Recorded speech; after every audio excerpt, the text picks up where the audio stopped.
Ang Devil Emperor. Credit to the author. 177 hanggang 85. Ang mga pangalan po na nandito ay galing sa mga name generator.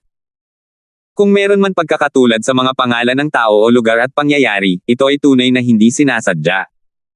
Ano? Nagulat si Vicious Pilking nang makita niya si Ethan.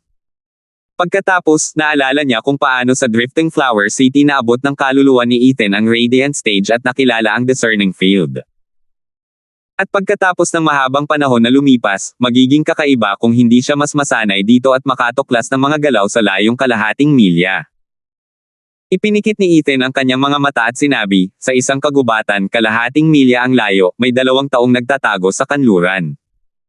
Mula sa kanilang enerhiya, malamang ay mula sila sa Hell Valley. Sa silangan, mayroon ding 2 mabibilis na naglalakad, malamang ay sa Merry Woods. At panghuli, ang 2 sa hilaga ay may malalakas na hangin sa paligid nila. Ang mga tagapagtanim ng Imperial Tyrant Body Art ay mga eksperto mula sa Regent Estate. At lahat silang 6 ay nasa ika-5 patong ng Profound Heaven Stage. Napakahusay ni Manager Kindstone sa paggamit ng kakayahan ni Radiant Stage. Puri ni Vicious Pilking, ngayon ay maaari na natin silang iwasan at hayaan silang maghintay magpakailanman, hahaha. Tumawa si Ethan nang may pag-aalala, at bakit naman tayo magtatanong? Dahil nandito na sila, mag-away na lang tayo. Manager Kindstone, hindi mo kaya?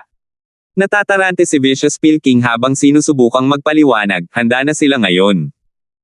Sa Drifting Flower City, nilabanan mo kaming 4, at kahit masakit aminin, minamaliit ka namin.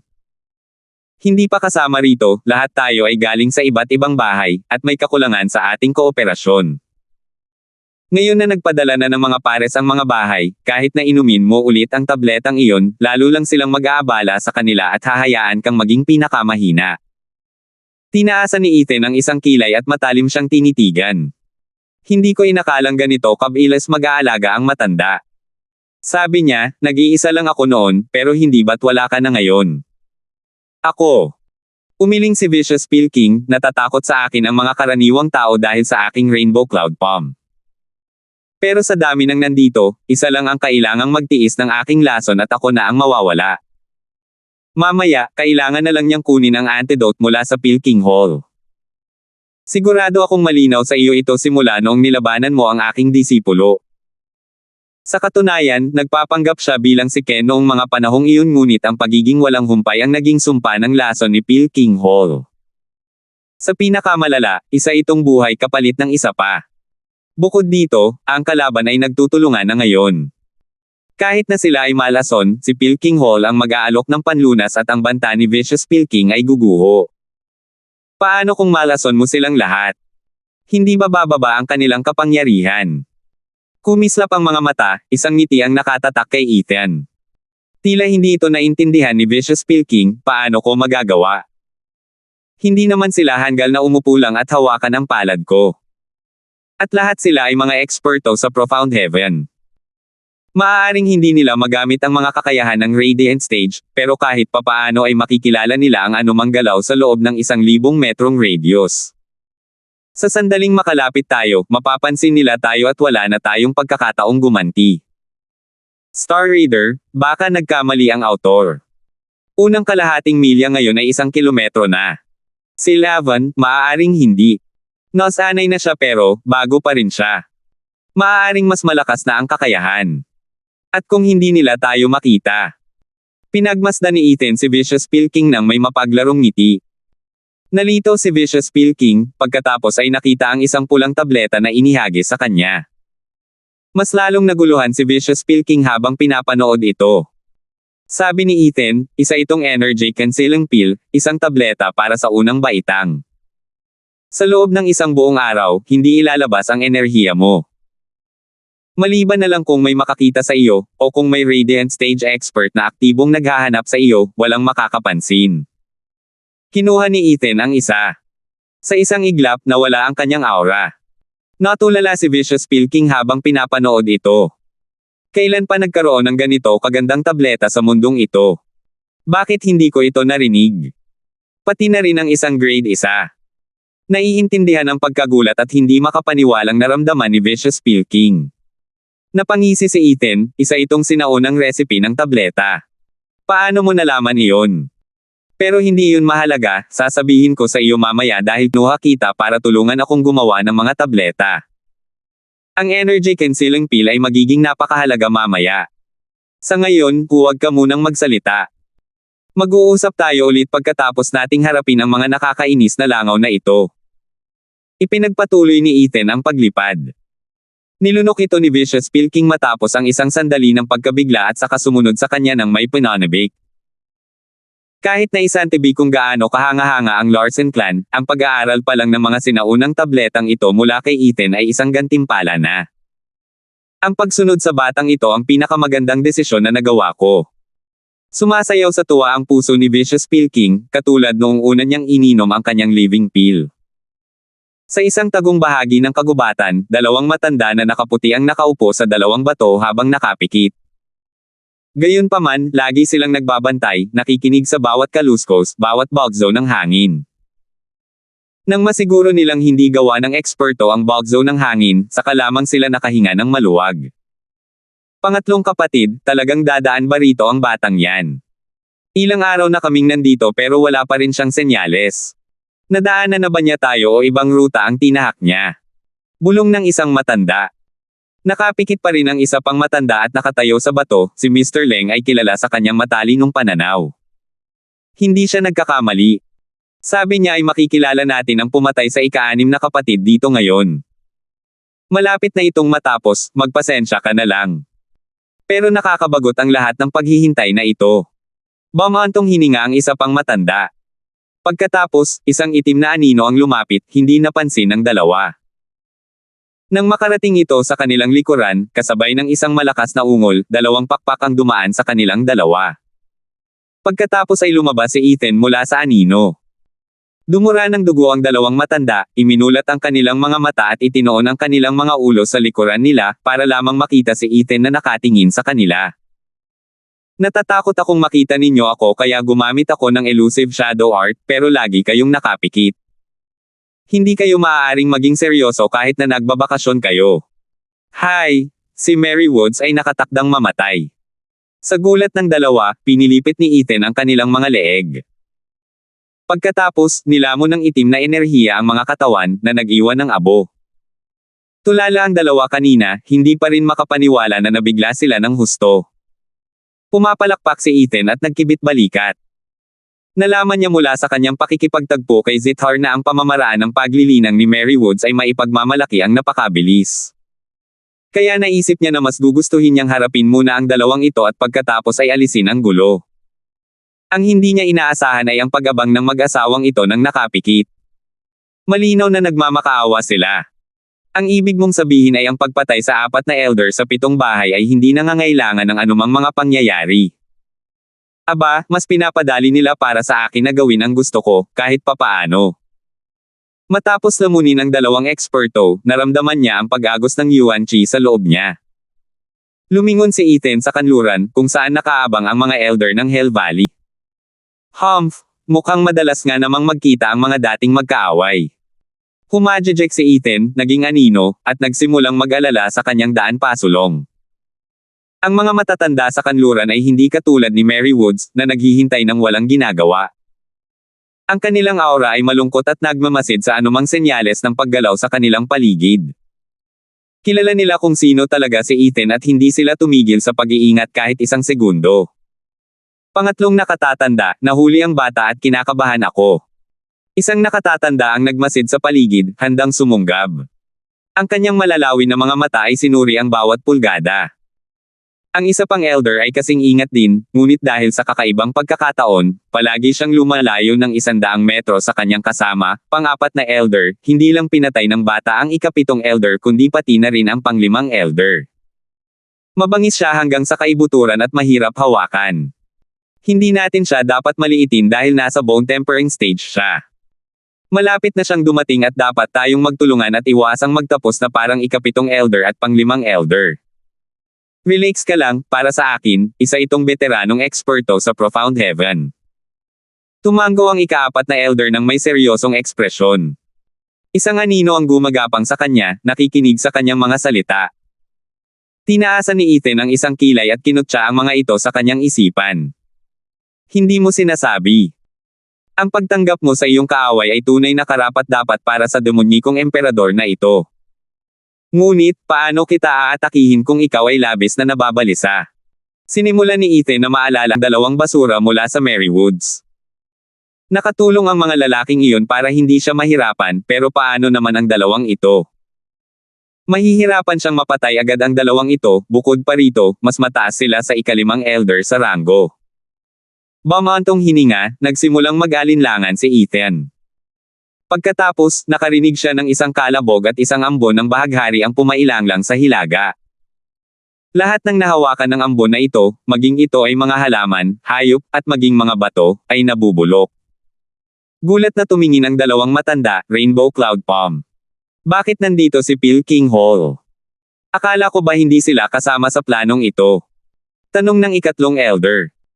Tumigil ang ika-4 na elder at saka kumaway ng walang pakialam, hihihi, hindi ba pinatay ng bata ang kanilang pinakamagaling na alchemist? Nabalitaan kong ninakaw niya raw ang bangkay niya kalaunan. Nakakahiya na hindi nila matiis na nakatihaya. Sa palagay ko ay kusang loob silang pumunta rito. Gayunpaman, mas marami tayo, mas malaki ang tsansa. Pero bakit nila ginagamit ang Rainbow Cloud Palm? Sandaling tumigil ang ika-3 elder at saka nakapagpas siya ng nakakagulat. Nagningning ang mga mata ng isa pang matanda at sumigaw, nahanap na nila ang bata. Dapat tayong magmadali at tumulong. Ngunit bago pa man sila makaalis sa himpapawid, nakita nila ang 2 taong sumusugod papalapit sa kanila. Nataranta ang mga matatanda, hindi ba't sila ang mga matatanda ng Regent Estate? Bakit sila nalason? Aksidente ba iyon? Sa kanilang sandali ng pagdududa, isang anino ang lumipad sa kanilang likuran. 178. Whoosh! Habang sinusubukan pa ring intindihin ng ika-3 elder at ika-4 na elder ang dahilan ng pagkalason sa mga elder ng Regent Estate, isinaksak ni Ethan ang kanyang mga pakpak sa dibdib ng ika-4 na elder. Nadaganan siya sa isang iglap. Nagsimula siyang makaramdam ng kirot sa kanyang dibdib, pagkatapos ay kung paanong ang kanyang katawan ay lalong humihina habang unti-unti siyang nawawala ng buhay. Pagkatapos ay bumagsak siya sa lupa. Pang-4 na nakatatanda. Umungol ang ika-3 nakatatanda ngunit ang pangalawang pakpak ni Ethan ay paparating na sa kanya. Gayunpaman, ang 2 matatandang ito ay magkasundo kahit sa kanilang pang-araw-araw na buhay, lalo na sa labanan. Sila ay umatake at umatras sa paraang palagi silang may takdang distansya.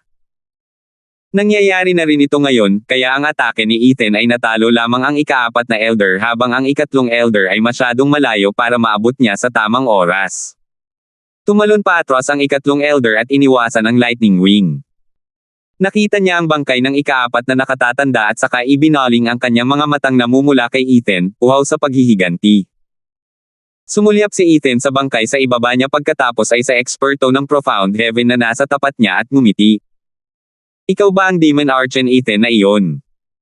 Naikuyom ni Third Elder ang kanyang mga kamao, ang kanyang aura ay sumasabog ng may napakalaking kapangyarihan. Siya ay nasa ika-8 layer ng Profound Heaven stage. Kahit isang tableta ay hindi makakagarantiya ng panalo ni Ethan sa laban na ito. Pero nanatiling kalmado si Ethan, bahagyang tumango at saka tumingin sa yumaong ika-4 na elder, kapatid mo ba siya? Magkamukha kayo. Anong problema mo? Pinatay mo ang ika-7 elder, ang ika-4 na elder, at ang napilayan ang ika-5 elder. Sisiguraduhin kong hindi ka naaalis sa lugar na ito ng buhay. Dumura ang ika-3 elder habang nakanganga ang mga ngipin, ngunit hindi mapigilan ng kanyang nagngangalit na mga mata ang pagtitig sa katawan ng kanyang kapatid. Nang maintindihan ng lahat, napatawa si Ethan. Pagkatapos ay ibinaba niya ang bangkay gamit ang kanyang mga pakpak ng kidlat. Anong ginagawa mo? Sigaw ng ika-3 elder.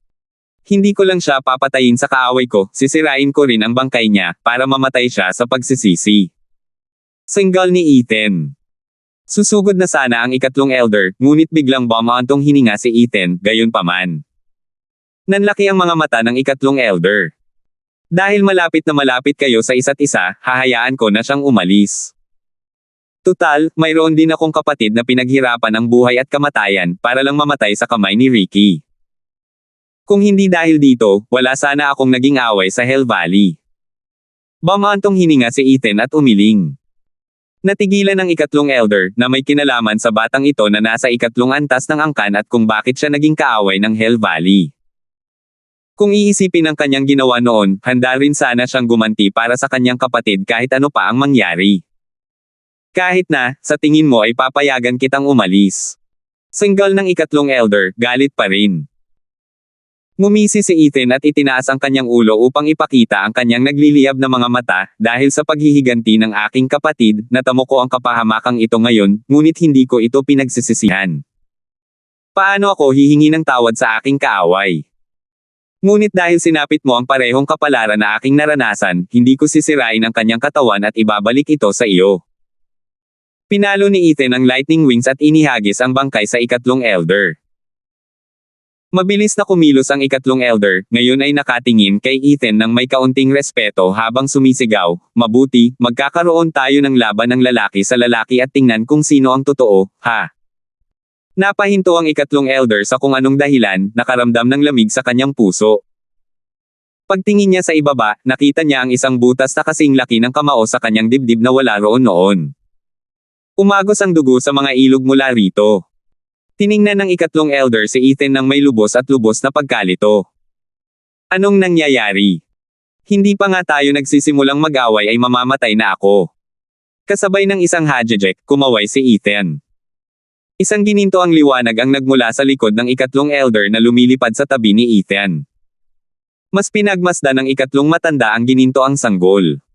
Ito ang aking malademonyo na nilalang. Itinago ko ito sa katawan at itinapon sa lahat para mabigla ka. Kaya ko rin ginawa ang maikling kwento tungkol sa aking yumaong kapatid. Pinatay ko lang Ricky dahil sa pagiging pangit ng paningin. Kumaway sa ikatlong elder, pinaalis siya ni Ethan dala ang pinakamapang-akit na ngiti na kaya niyang ibigay, palm, matapat at mapagmahal na ikatlong elder ng Hell Valley. Sana ay hindi ka na basta-basta mapaniwala sa mga salita ng isang estranghero sa susunod mong buhay. Lalo na ang mga kaaway mo, hahaha. Habang nahuhulog pa atras, naramdaman ng ikatlong elder ang kanyang sarili na lalong nanlamig, ang kanyang mga mata ay naaaninag pa rin ang huling ngiti ni Ethan. Hindi matatawaran ang mga masasamang tukanan ng demonyong Archen Ethan. Hindi nakakapagtaka na maging ang ikapitong nakatatanda ay naging biktima. Bam! Bam! Bumagsak ang ikatlong nakatatanda sa tabi ng kanyang kapatid, ngunit, nang tumigil sa paggana ang kanyang isipan, ang mga matang iyon ay tuluyang namulat at pumukaw ng hindi masabi na panghihinayang. Ipinadala sila rito para patayin si Ethan, para lang magpakahirap-hirap at mamatay ng napakalungkot. Masyado akong natagalan dito. Mas mabuting umalis ka na at tulungan mo si Elder yan. Bumantong hininga si Ethan at binawi ang Blood Infant at lumipad pataas. Sa loob ng 4 na paghinga, nakarating siya sa itaas ng hilagang bahagi ng kagubatan. Ang mga elder ng Regent Estate ay iyan na ngayon ng lason. Sa kabila ng pagiging nasa ika-9 na yugto ng Profound Heaven Stage, epektibo pa rin ang lason sa pagpapabagsak sa kanila hanggang sa ika-4 na layer. Gayunpaman, kahit sa ganitong kaso, ang isang body cultivator ay kasing lakas pa rin ng isang normal na eksperto sa ika-6 na layer ng Profound Heaven. Naalala niya ang lakas ni Quinley sa kanyang ikalawang layer, na pagtanto niyang ang mga body cultivator ng Regent Estate ay hindi basta-basta. Aksidente iyon. Nagkamali ako. Akala ko nagtatago rito si Demon Ethan. Kalokohan. Sino ba sa mundong ito ang hindi makakaalam na taga-Regent Estate tayo, lalo na't ganito ang mga damit natin? Huwag kang magmukhang tanga. Sinasadya mo to.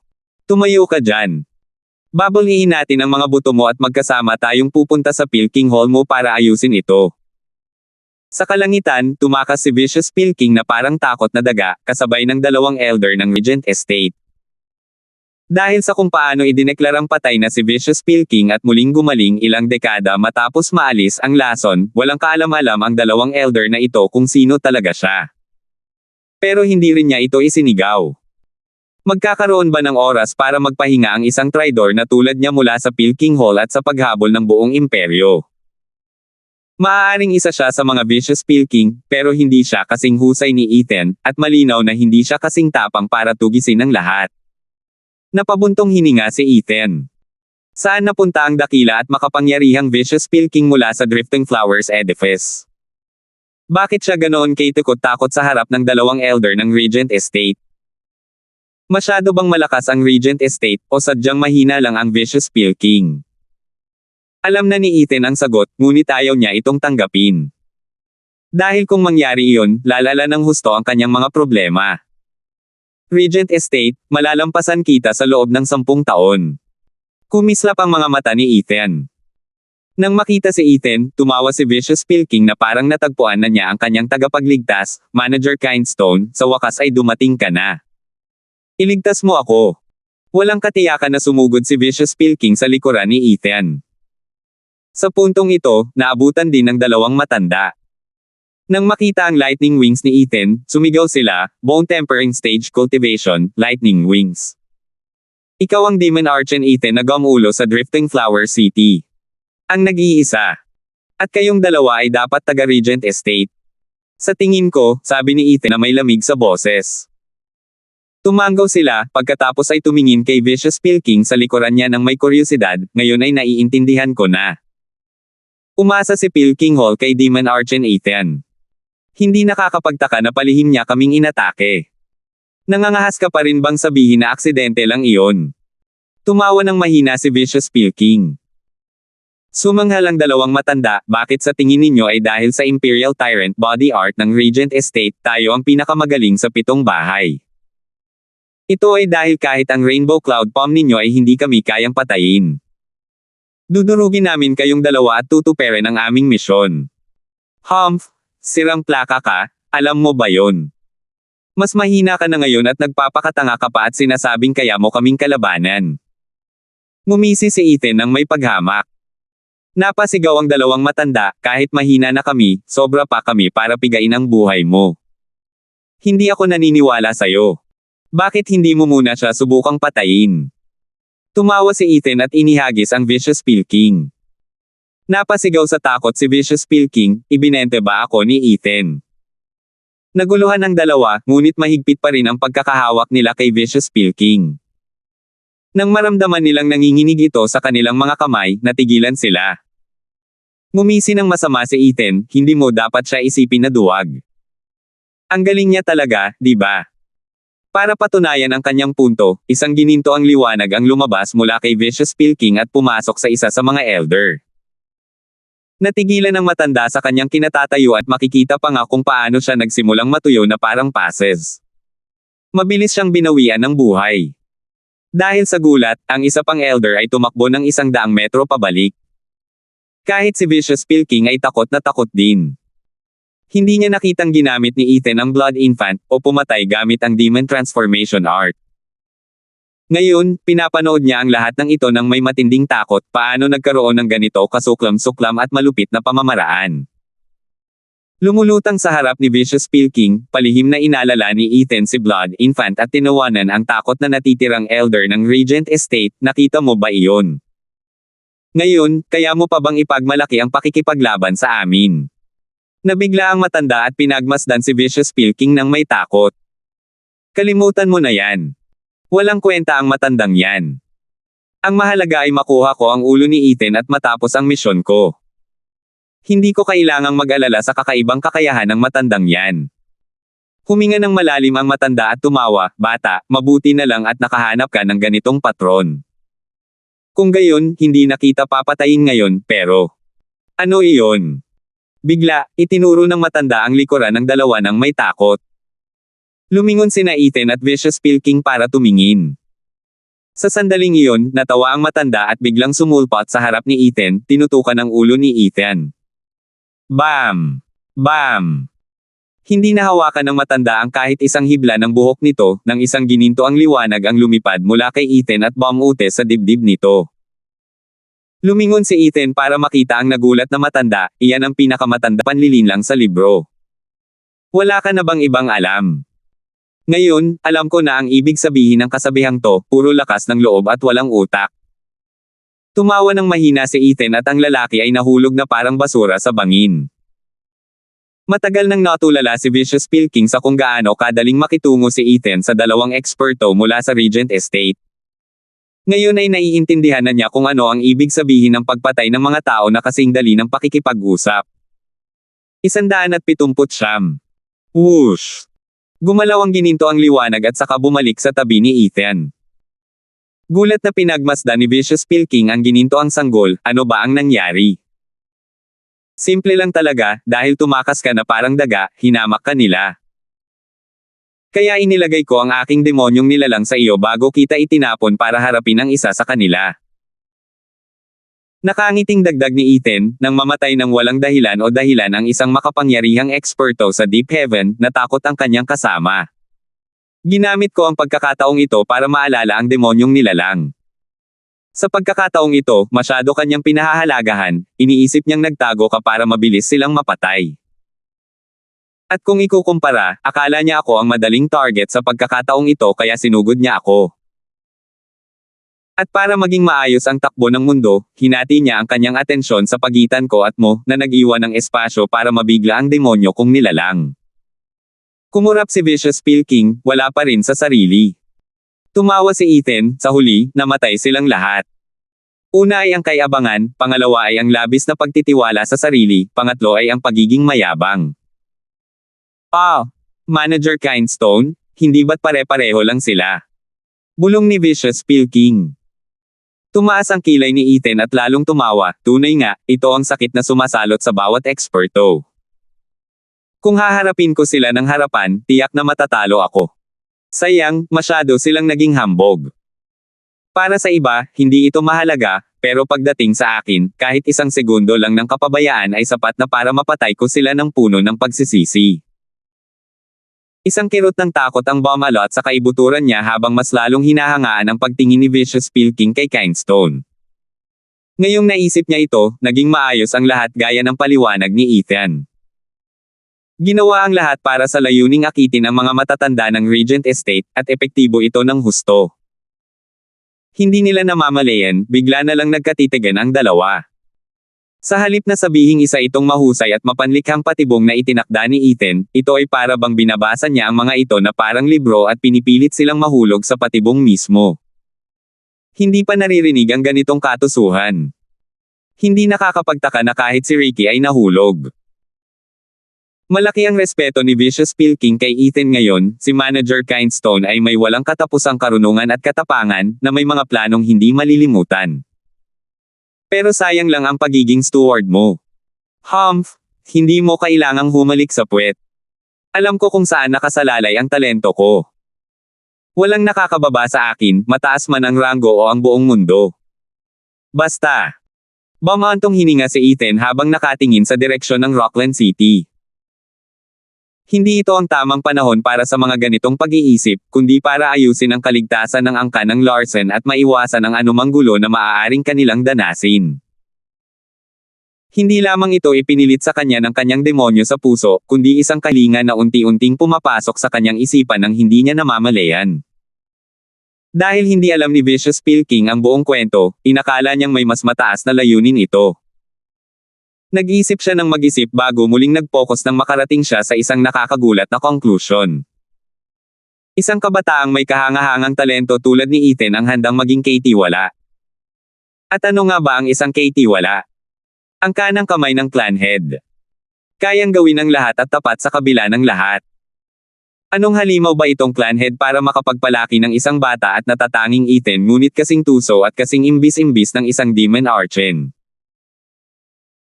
Nang makita ang itsura ni Ethan, ang matatag na determinasyong gawin ang lahat para sa angkan ng Larsen, lalo pang lumakas ang kanyang paghanga sa pinuno ng angkan na ito.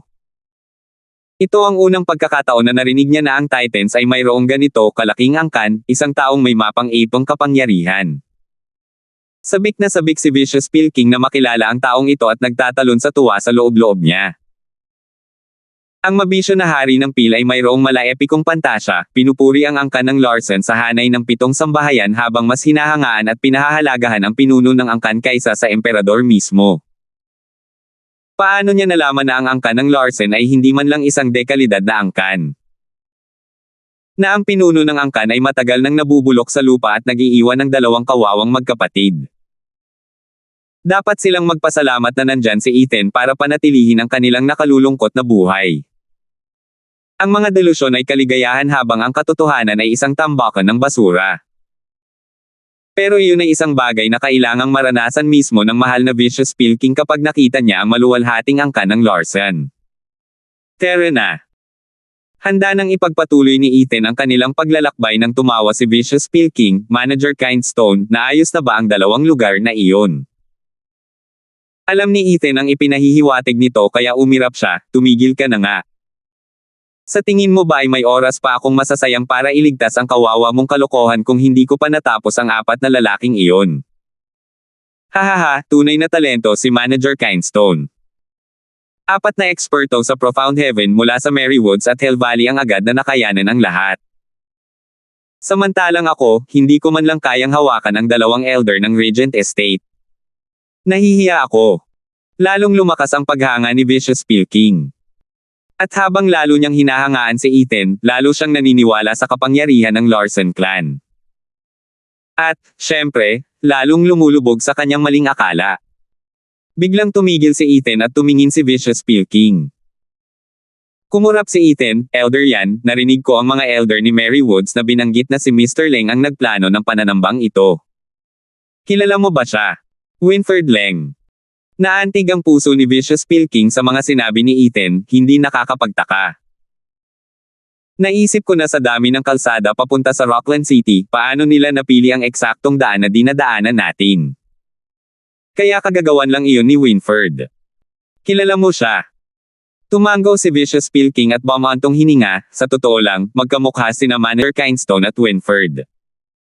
Wala akong alam tungkol sa kanya, bakit nga ba kami magkapareho? Kumislap ang mga mata ni Ethan. Dahil alam niyang hindi maintindihan ni Ethan, nagpaliwanag si Vicious Pilking, hahaha, ang ibig kong sabihin ay isa siyang Katie wala na katulad mo, pero Katie wala siya ng Regent Estate. Ano? Nagulat sandali si Ethan, pagkatapos ay nagsimula siyang manghula. Dahil ang Regent Estate ang pinakamalakas sa 7 bahay, ang Katie wala, sa tulong ng pinuno ng angkan, ay tiyak na isang kilalang tao. May 3 taong kilala sa kanilang karunungan sa Imperyong Titans. Si Punong Ministro Hale, isa na alam mo na. Ano man ang kanyang mga desisyon, lahat sila ay hindi maikakailang tama kaya walang sino man ang makakahanap ng anumang pagkakamali sa kanila. Sa mga nakaraang siglo, ang imperyo ay nasa kaguluhan dahil sa mga mananakop sa labas ng mga hangganan, hanggang sa siya ay umupo sa pwesto. Bilang pinuno ng 4 na haligi, kinamumuhian siya ng emperador, ngunit hindi rin niya kayang wala siya. Pati ang 7 bahay ay kinatatakutan siya. Ikinuyom ni Vicious Pilking ang kanyang manggas at nagpatuloy, ang pangalawang pantas ay ang Katie wala ng Regent Estate, si Unwanted Controver Winford. Bilang isang malayong kamag-anak ng pamilya ng imperial, ang Regent Estate ay tinuturuan sa parehong paraan ng isang emperador. Ang kanilang Katie wala ay hinirang din ng punong ministro. Si Winford ay maaaring isang Katie wala sa pangalan, ngunit ang kanyang posisyon ay may mas mabigat na bigat. Katumbas siya ng posisyon ni Conrad sa imperyo. Tungkol sa talento, may mga baliblita na hindi rin siya nakabababa kay Conrad, bagaman walang nakakita sa kanila na nakikipaglaban sa mga isipan. Hinahangaan si Winford ng lahat dahil sa kanyang mga plano at pananaw na walang kapintasan. At ang pangatlo, naiinip na si Ethan nang makitang tumigil si Vicious Pilking. Tumatawa, ang mga mata ni Vicious Pilking ay nagningning ng kakaiba, Manager Kindstone, hindi ba halata? Ikaw ang pumatay sa pangatlo. Insidious Demon, Ricky. Nakuha ni Ethan ang kanyang kahulugan. Tumango si Vicious Pilking, hahaha, oo, siya. Ang ikatlong pantas ay si Insidious Demon, na kilala sa kanyang tuso at mapang-uyam na mga pukana. Ngunit mula nang matagpuan niya si Manager Kindstone, isang lalaking may mas matalinong talino, ang kanyang ulo ay bumagsak na parang bato. Mula noon, si Manager Kindstone ay naging ikatlong pantas ng Titans. Hoy, dahan-dahan lang sa pagdila. Pinatay ko siya gamit lang ang kapangyarihan ko. Hindi ko sinayang ang utak ko sa kanya. Nakakapagod yun. Pang-aasar ni Ethan habang binabaliwala ang pambobola nito. Hinaplos ni Vicious Pilking ang kanyang balbas at tumango, hulaan ko nga. Maaaring hindi ka kapantay ng dalawa, Ricky, pero mahirap pa rin siyang mahuli ng hindi handa. Kaya, malamang namatay siya dahil sa power gap. Ibig sabihin ba niyan ay mas tuso si Winford kaysa kay Ricky? Napataas ang kilay ni Ethan nang mabanggit ang paksa. Tumango si Vicious Pilking at natawa sa pagkadismaya, hahaha, higit pa riyan. Si Conrad ay isang kahangahangang strategist. Ang bawat pukana ni Winford ay gumagana ng maayos. Ang mga tusong patibong ni Ricky ay hindi malulutas. Kung ikukumpara sa unang dalawa, si Ricky ay kayang-kaya sa mga pukana, ngunit labis na nagkulang sa kapangyarihan. Ang unang dalawa ay may masalimuot na planong nakaayos. Mahirap ipagtanggol mula sa dilim ngunit hayagang nakikita ng lahat. Makikita mo ang masalimuot na mga panlilinlang ni Ricky, ngunit pagdating kina Conrad at Winford, wala kang magagawa kundi tumalon kahit sabihin nila sa iyo na may patibong sa harap mo. Sino ang mas magaling, sino ang mas mababa, sino ang mas malakas, sino ang mas mahina? Katie wala Kindstone, ngayon alam mo na ba ang pagkakaiba nila? Bumantong hininga si Vicious Pilking, ang kanyang tono ay laging seryoso, dahil sangkot si Winford, dapat tayong mag-ingat at magdahan-dahan. Tumango si Ethan. Dahil mas tuso siya kaysa kay Ricky, hindi niya ito kakalabanin sa pamamagitan ng tuso, kundi sa lakas. Gaano man katwiran at kasalimuot ang mga plano niya kay Ethan, nangingibabaw pa rin ang kapangyarihan. Ito ang tunay na balangkas, kung saan ang kapangyarihan ang siyang tunay na daan. Ito ang nagdala sa kanya pabalik sa paghahanap ng mga eksperto upang suportahan ang angkan ng Larson. Hu! Biglang umihip ang hangin at napangiwi si Ethan. Nabahala siya habang hinihila ang kamay ni Vicious Pilking para lumipad ng mas mabilis. Tara na! Anong problema, Manager Kindstone? Dahil ngayon lang siya nakitang ganito ka-alarma, nagulat si Vicious Pilking. Kumikislap ang mga mata ni Ethan, at nagngalit ang kanyang mga ngipin, sumpa, nagpadala rin sila ng isang Radiant Stage expert. Ano? Sa pagkakataong ito, si Vicious Pilking ay nagpapanik na. Paano kaya ito? 180. Ha! Kalahating milya ang layo, isang matangkad at maputi at matabang matanda na may kulay pilak na buhok ang lumilipad ng walang ginagawa sa likuran nila. Pagkatapos, kumunot ang kanyang mga kilay at may bahid ng gulat na bumalatay sa kanyang mukha. Natuklasan ba ako? Kumislap ang mga mata ng matanda sa paghihinala, pagkatapos ay umiling, hindi posible. Isa lamang silang Bone Tempering Stage at isang Profound Heaven Stage. Tanging mga eksperto sa Radiant Stage lamang ang makakatuklas sa akin. Binilisan nila ang takbo dahil nagmamadali sila. Oo, iyon nga siguro. Tumawa ng walang katiyakan ang matanda, walang ideya kung gaano siya kalapit sa kanyang tahanan dahil sa kanyang pabago-bagong hula. Kung ang dalawang ito, dahil sa kanilang mababang cultivation, ay makakakita ng isang Radiant Stage, matutuklasan nilang lipas na sila.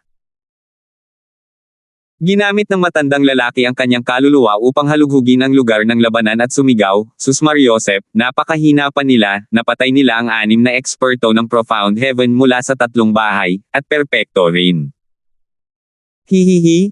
Nauuna pa sa kanya ang kanyang reputasyon. Tiyak na mas mahalaga pa ang paraan ng body cultivation ng bata kaysa sa Imperial Tyrant body art. Dinilaan niya ang kanyang mga labi at sumayaw ang pananabik sa kanyang mga mata habang binibilasan niya ang kanyang pagtakbo. Pero madaling napansin ni Ethan ang kanyang kilos nang mas mabilis niyang hilahin si Vicious Pilking. Hindi maikikaila na sa pagkakataong ito, nakita na ang matanda. Bakit naman kaya mabilis na mag-react si Ethan? Sa kanya naalala ang dati niyang iniisip tungkol sa pagiging lipes na sa panahon. Namula bigla ang mukha niya at parang gusto niyang sampelan ang sarili niya dahil sa mga walang kwentang sinabi niya. Pero mas lalong nagalit ang tingin niya kay Ethan. Hihihi, kakaiba talaga ang batang ito. Nakakatuwa. Binilisan ng matanda ang kanyang bilis ng 10 beses at sa loob lamang ng ilang paghinga, natanunan niya ang dalawa, 1,000 metro pa lamang ang layo. Gulat na gulat si Ethan nang makita niya ang humahabol sa kanya at sumigaw, Nako, muntik na tayong maabyute ng matandang iyon. Ano, ganoon kabilis? Sumilip sa likuran si Vicious Pilking at namutla sa takot, bakit kailangang maging ganito ka-freak? Tapos na ang kawawa kong buhay. Kilala mo ba siya? Tanong ni Ethan. Tumango si Vicious Pilking habang umiiyak, sino ba ang hindi? Lahat ng henerasyon ko ay kilala at kinatatakutan ang kakatwang ito. Sino siya? Ang Mad Dipper, Jigo. Napalunok ng tuyo si Vicious Pilking habang pinagpapawisan siya ng malamig. Nagiging balisa na rin si Ethan dahil ngayon lang niya nakitang ganito kay Tekot si Vicious Pilking. Sa sobrang kayabangan niya, kahit umabot sa Radiant Stage ay kaya niyang harapin kung may pagkakataon. Maya-maya lang, isang malakas na tawanan ang narinig nila, hahaha, huwag kang tumakbo, kilala kita. Hindi ba ikaw yung batang Sam? At yung maliit na demonyong katabi mo ay si Ethan. Tumigil ka nga, may gusto akong pag-usapan sa'yo. Lumubog ang mukha ni Vicious Pilking. Bakit ba ang laki ng ipinagbago ng mukha ko na hindi ko na masabi kung sino ako kahit hawak nila ako pero nakita mo naman ako kahit malayo ka? Sa kanya napagtanto. Sinuri lang ng matandang kakatwa gamit ang kanyang kaluluwa at agad na nalaman ang katotohanan. Nararamdaman ni Ethan ang nanginginig na Vicious Pilking at siya rin ay natataranta. Hindi basta-basta na lang ang lalaking ito. Magiging malungkot ang kanilang kapalaran kapag nahawakan na sila ng matandang lalaki. Tanging isang hanggal lang ang titigil ngayon. Kumaway ang kanyang mga pakpak ng kidlat at dinobol ang kanyang bilis. Humph, matuto ka kung kailan dapat sumuko. Nakapikit, nagpakawala si Jigo Lord ng isang alon na diretsyong tumama sa dalawa ng may nakamamatay na katumpakan. Pumatay ng may intensyon. Natatarantang lumingon si Ethan nang kumislap ang asul na apoy sa kanyang mga mata.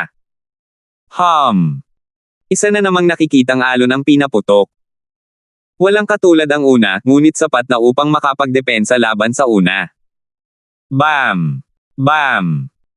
Nagbanggaan ang dalawang layunin na nagpayanig sa espasyo mismo. Isang kirot ang yumanig sa ulo ni Ethan at lumitaw ang asul na apoy sa kanyang noo. Sumunod, mabilis na hinailan ni Ethan si Vicious Pilking habang sinusubukang bawasan ang pagkabigla na nararamdaman. Maaaring nakapasok na ang kaluluwa niya sa Radiant Stage, ngunit malayo pa siya para maging kapantay ni Jigo. Nang magtagpo ang kanilang mga intensyon, napilitan nitong lumabas ang kanyang asul na apoy. Malinaw sa kanya na pinoprotektahan ng asul na apoy ang kanyang kaluluwa. Ang paglitaw nito ay nagpatunay kung gaano kaseryosong banta ang balak ng matanda sa kanyang kaluluwa, kahit na hindi niya ito sinasadyang patayin agad. Gayunpaman, ang kanyang kaluluwa ay hindi paligtas sa pinsala. Kung tumama ang balak na iyon, malamang ay wala na siyang pakialam at naghihintay na sunduin siya ng matandang lalaki. Habang gulat na gulat siya, 1,000 metro ang layo niya, si Jigo naman ay talagang natulala. Hindi niya talaga inaasahan ang mangyayari. Tanging isang Radiant Stage lamang ang makakaintindi sa kakayahang ito, nasaksihan niya lang ang paggamit nito ng isang Bone Tempering Cultivator. Para siyang nakakita ng tigreng nagpasiklab ng pakpak at lumipad. Hindi lang imposible, kundi nang maging realidad ito, napagtanto niya kung gaano kakakaiba ang batang iyon. Ang tigre ang hari ng mga hayop. Kung lilipad ito, sino ang makakalaban niya? Nakaramdam siya ng tunay na bala mula kay Ethan. Magagamit niya ang mga kakayahan ng Radiant Stage sa Bone Tempering Stage. Pagkatapos, kapag narating na niya ang Radiant Stage, wala na siyang magagawa pa. Sa puntong iyon, kahit ang mga kapwa Radiant Stage Cultivator ay hindi nasusunod sa balak ng bata. Ang huling kaisipang ito ay nagpanginag sa gulugod ni Jigo. Hindi nakakapagtaka na nagtipon ang 7 bahay upang tuluyang patayin ang batang ito. Ang pinakamagaling nakakatwa roon ay isang patay na tao. Hayaan mo na lang siya at baka lumagpas pa siya sa demonyo 3 siglo na ang nakalilipas. Uhaw sa dugo ang sumilay sa mga mata ni Jigo. Kung noong una ay nakakatawa si Ethan, ngayon ay wala na siyang ibang hangad kundi ang pigain ang huling patak ng buhay mula sa kanya at alisin ang panganib sa mundo sa hinaharap. Pero wala naman itong sinabi tungkol sa hindi niya pagpiga muna ng mga bagay na gusto niya. Mas mabilis na tumakbo si Jigo, parang bulalakaw na pinapatay ang dalawa. Halos hindi makareact si Ethan nang ang kanilang mga leeg ay hinawakan ng mga gato na parang bakal. Hahaha, tingnan natin kung tatakbo ka ngayon. Ang bilis. Napakunot ang noo ni Ethan. Iniisip niya kung dapat ba niyang gamitin ang pagkakataong ito para hayaang mapahamak siya ni Blood Infant. Pero agad niya itong iwinaksi nang dumating ang oras na iyon. Ang lalaking ito ay nasa Radiant Stage, at may nakapalibot na discerning field.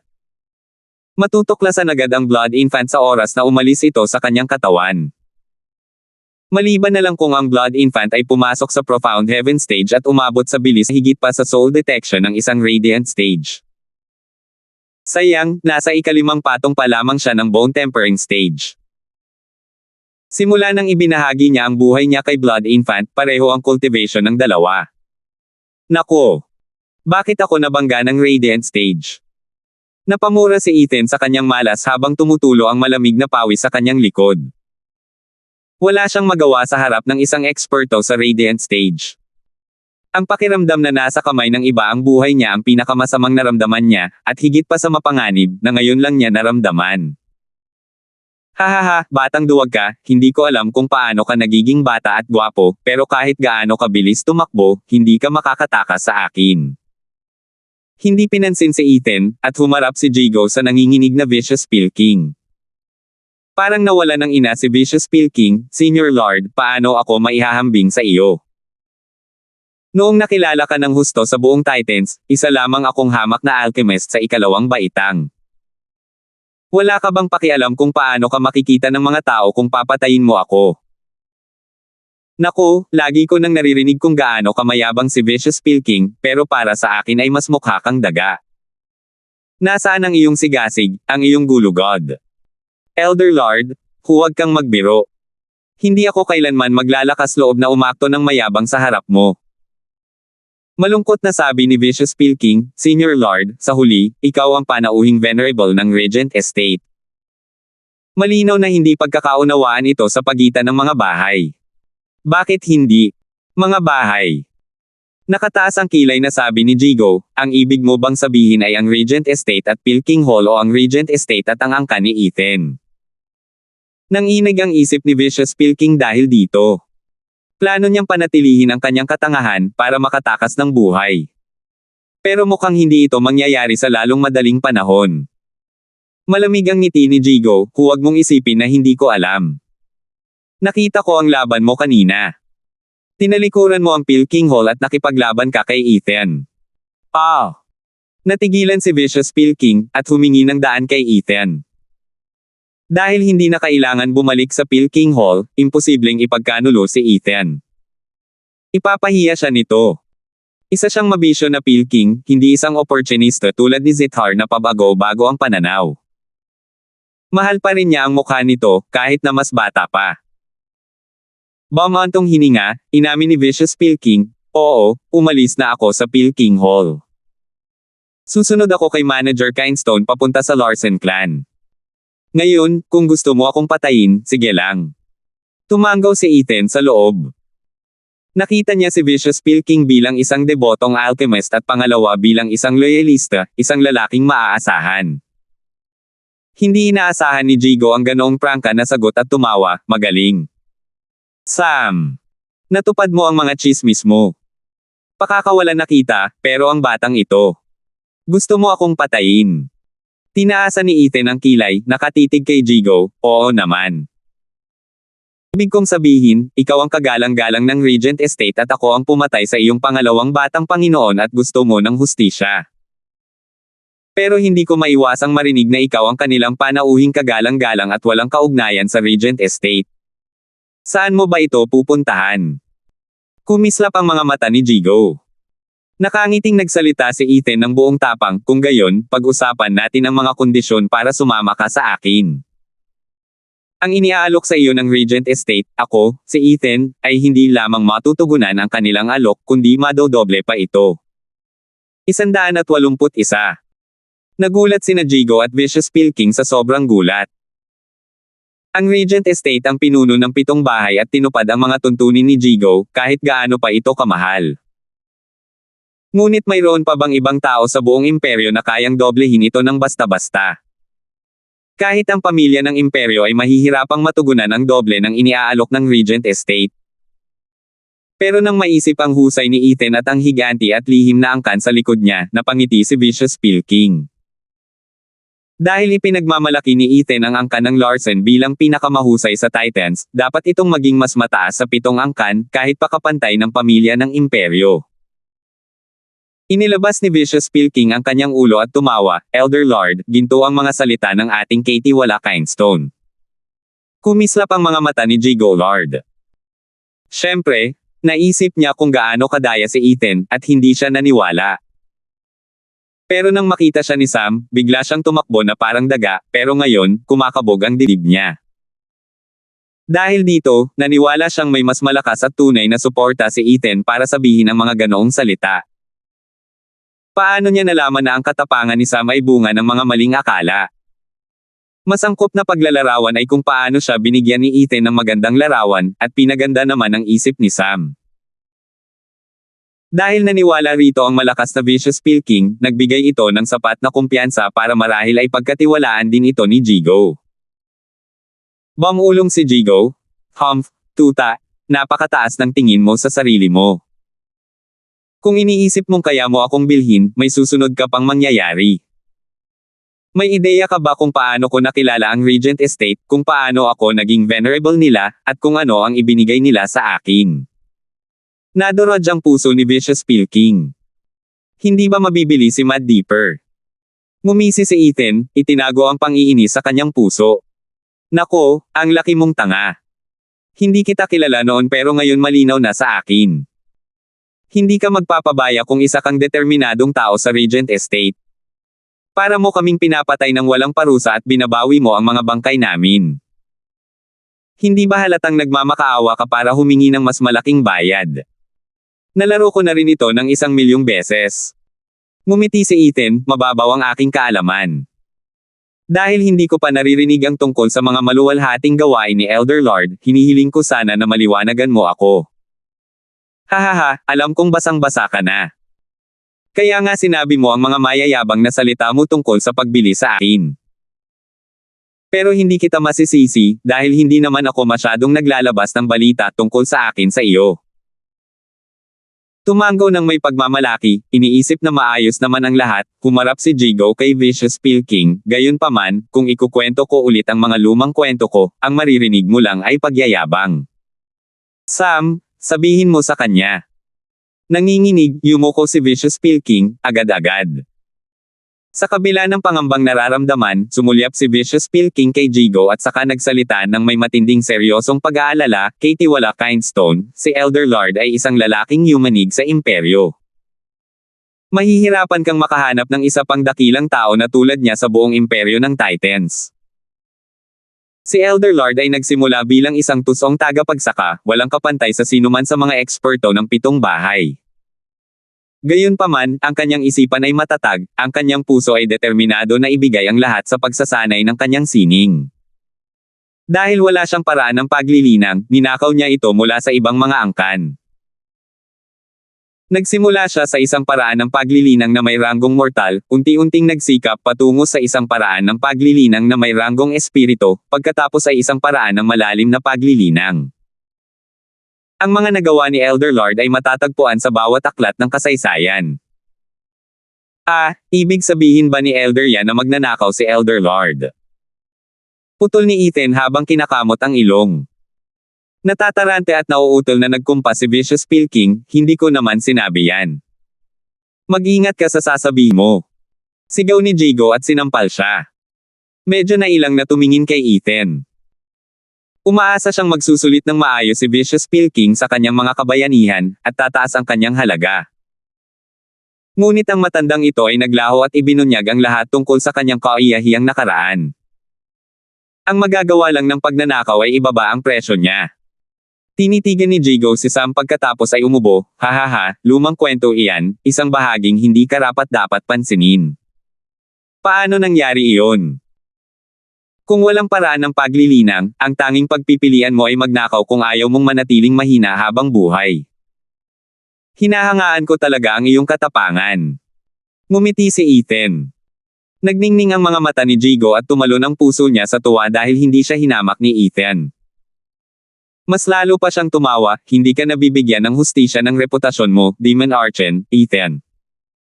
Hindi ka katulad ng mga tinatawag na eksperto, kundi isang lalaking may tunay na talento. Tama. Noong bata pa ako, kinailangan kong magnakaw ng mga kilalang kasanayan at mga pamamaraan ng cultivation mula sa mga angkan para maging kung ano ako ngayon. At habang dumarami ang aking ninanakaw, mas dumarami ang aking mga kaaway. Pero hindi ako nagpakita ng takot. Pagkatapos ng cultivation, naging mas malakas ako kaysa sa kanila at napatay ko ang sinumang humahabol sa akin. Palagi ko silang nilalabanan gamit ang parehong mga kasanayang ninakaw ko, nangangakong ibibigay ko ang aking ulo kung sakaling matalo ako. Tiningnan siya ni Ethan ng malalim.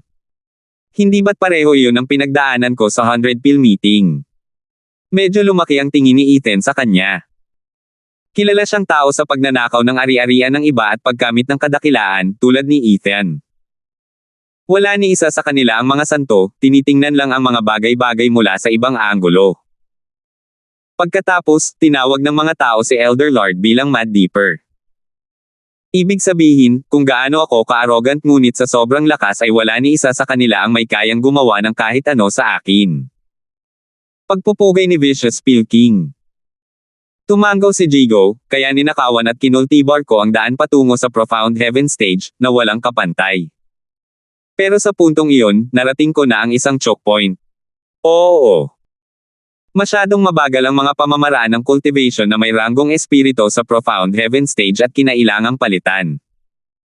At ang tanging may ganitong mga pamamaraan ng cultivation ay ang pamilya ng Imperial at 7 bahay, o ang 4 na haligi. Ganito ba ang iyong pagsandal sa Regent Estate? Tanong ni Ethan. Umiling si Jigo, habang itinataas ang kanyang ulo. Sumagot si Vicious Pill King, Katie wala Kindstone, maaaring hindi mo alam, pero hindi umasa si Elder Lord sa Regent Estate, kundi lumaban siya para makapasok. Nabalitaan ni Elder Lord na ang Imperial Tyrant Body Art ng Regent Estate ang pinakamaganda sa lahat ng bahay at gusto niya itong kunin. 5 elder ang kailangang magtulungan ngunit kahit sila, gamit ang kanilang Imperial Tyrant Body Art, ay hindi matalo ang paraan ng paglilinang ng katawan na may ranggong espiritu ni Elder Lord. Kahit ang Grand Elder Huampu Fenglei ng Regent Estate ay kinailangang makialam. Kaya, inimbitahan niya ito sa kanyang bahay bilang isang panauhing elder, na ngayon ay venerable.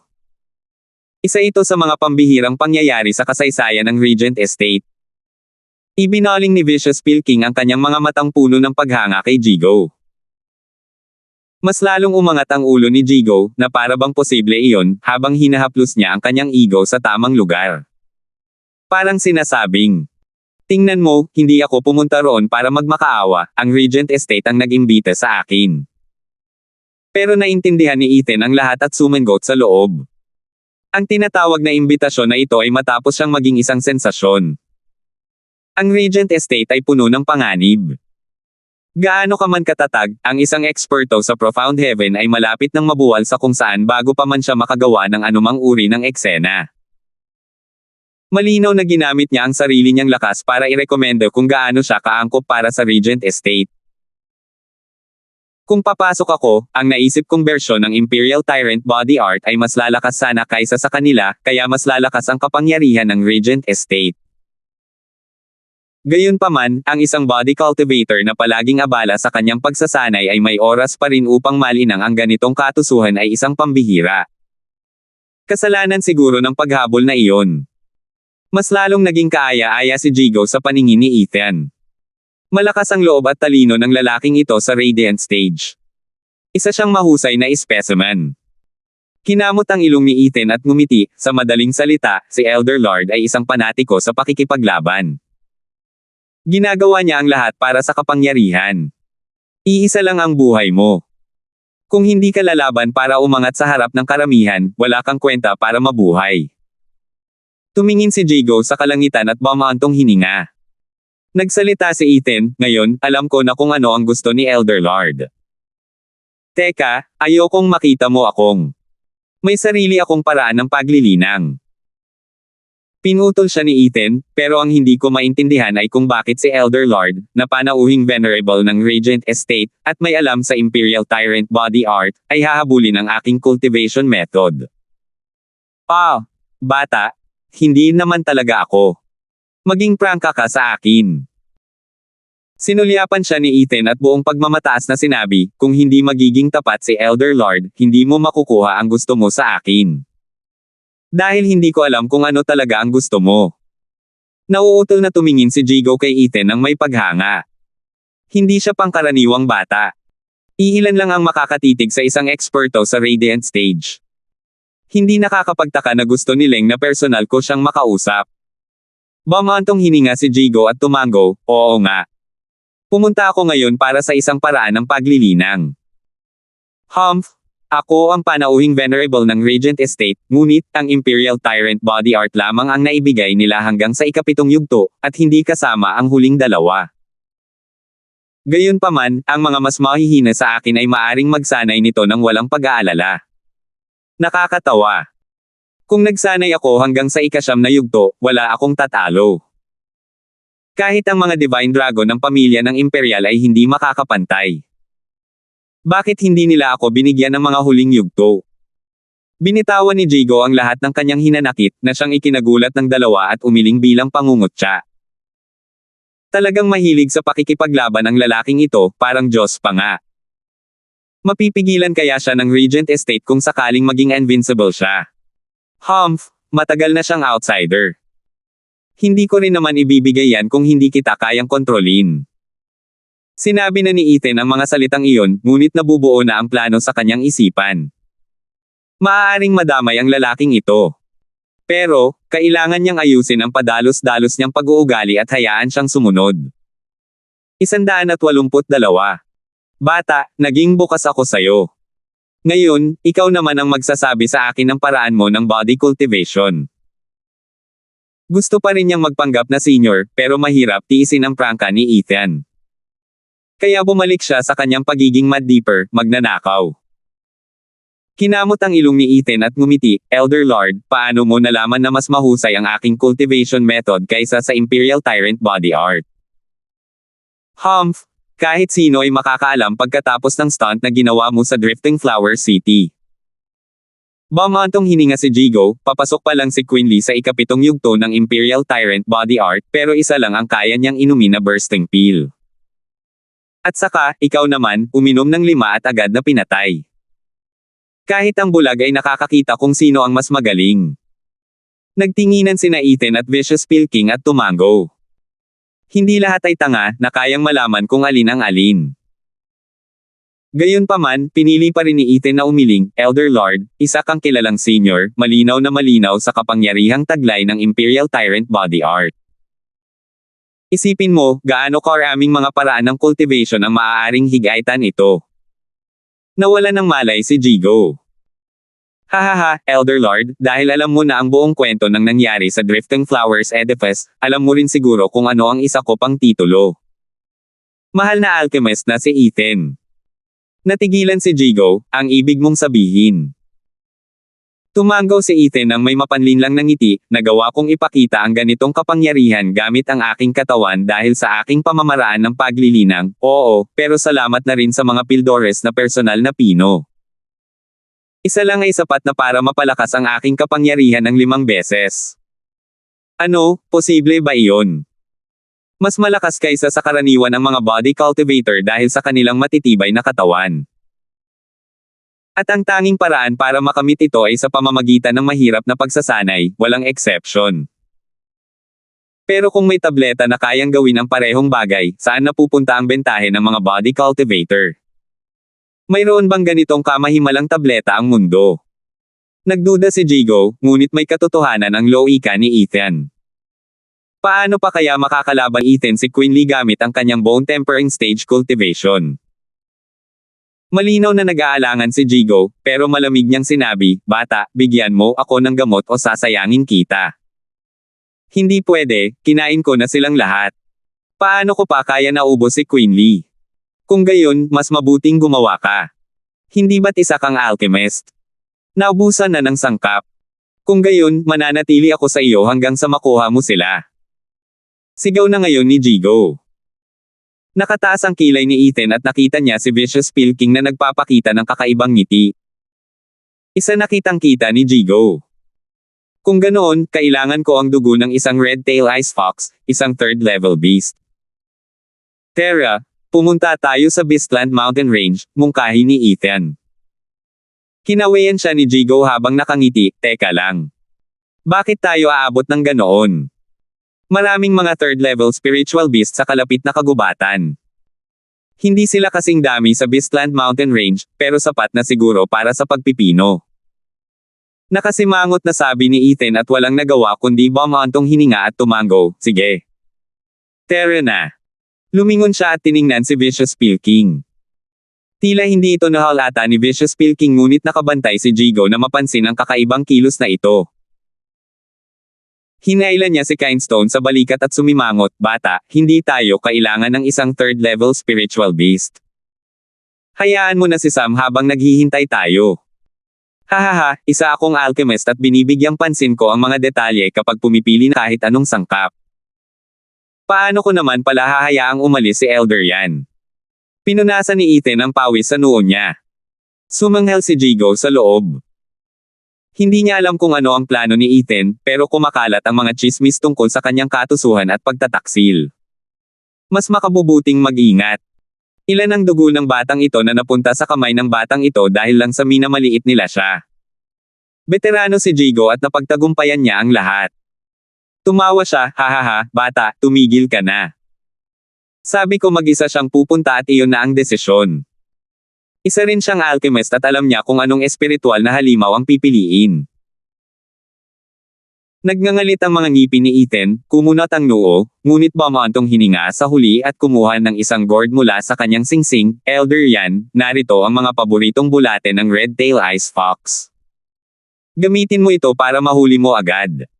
Nagliwanag ang mga mata ni Sam, naintindihan ang ibig niyang sabihin, at tumango. Teka. Nakaramdam si Jigo ng kakaibang pakiramdam, ano ito? Tingnan ko. Nag-alinlangan si Sam ngunit tumango si Ethan. Kinuha ni Jigo ang malamig na upo at binuksan ito. Isang kulay dugong uod ang gumalaw palabas. Tiningnan ito ni Jigo nang may mapanuring tingin ngunit wala siyang nakitang kakaiba. Ibinalik niya ito kay Vicious Pilking, kumakain ba ng bulate ang Zoro na ito? Hahaha, sino pa ba kundi tayong mga alchemist ang nakakaalam ng mga gawin ng bawat espiritual na halimaw? Tumawa si Ethan. Nang matuklasan Jigo na nakalayo na ng 10 metro si Vicious Pilking, sumigaw siya, Sam, mayroon kang isang araw para magdala ng isang third-level spiritual beast. Kapag nahuli ka, hindi ka na namin hihintayin. Napaatras si Sam habang lumilingon kay Ethan at tumango. Ngumisi si Ethan sa loob-loob niya. Maingat si Jigo, walang iniwang anumang hakbang na hindi napagdesisyonan. Kahit na pinakawalan niya si Sam, binigyan pa rin niya ito ng huling araw. Ngayon, hindi na mahalaga kahit humingi pa siya ng tulong dahil matagal nang wala ang dalawang ito. Humph, mukhang malaking tulong ang pagiging biktima ng pang-aasar noong kabataan niya para sa kanyang pagiging maingat. Pero sa kabila ng lahat ng pag-iingat na ito, lalo lang siyang nahuhulog sa bitag ko. Ngumiti si Ethan. Pagkalipas ng halos 12 oras, dala ni Vicious Pilking ang isang katawan ng Zoro na kasing puti ng nyebe. Ang buntot nito ay matingkad na pula.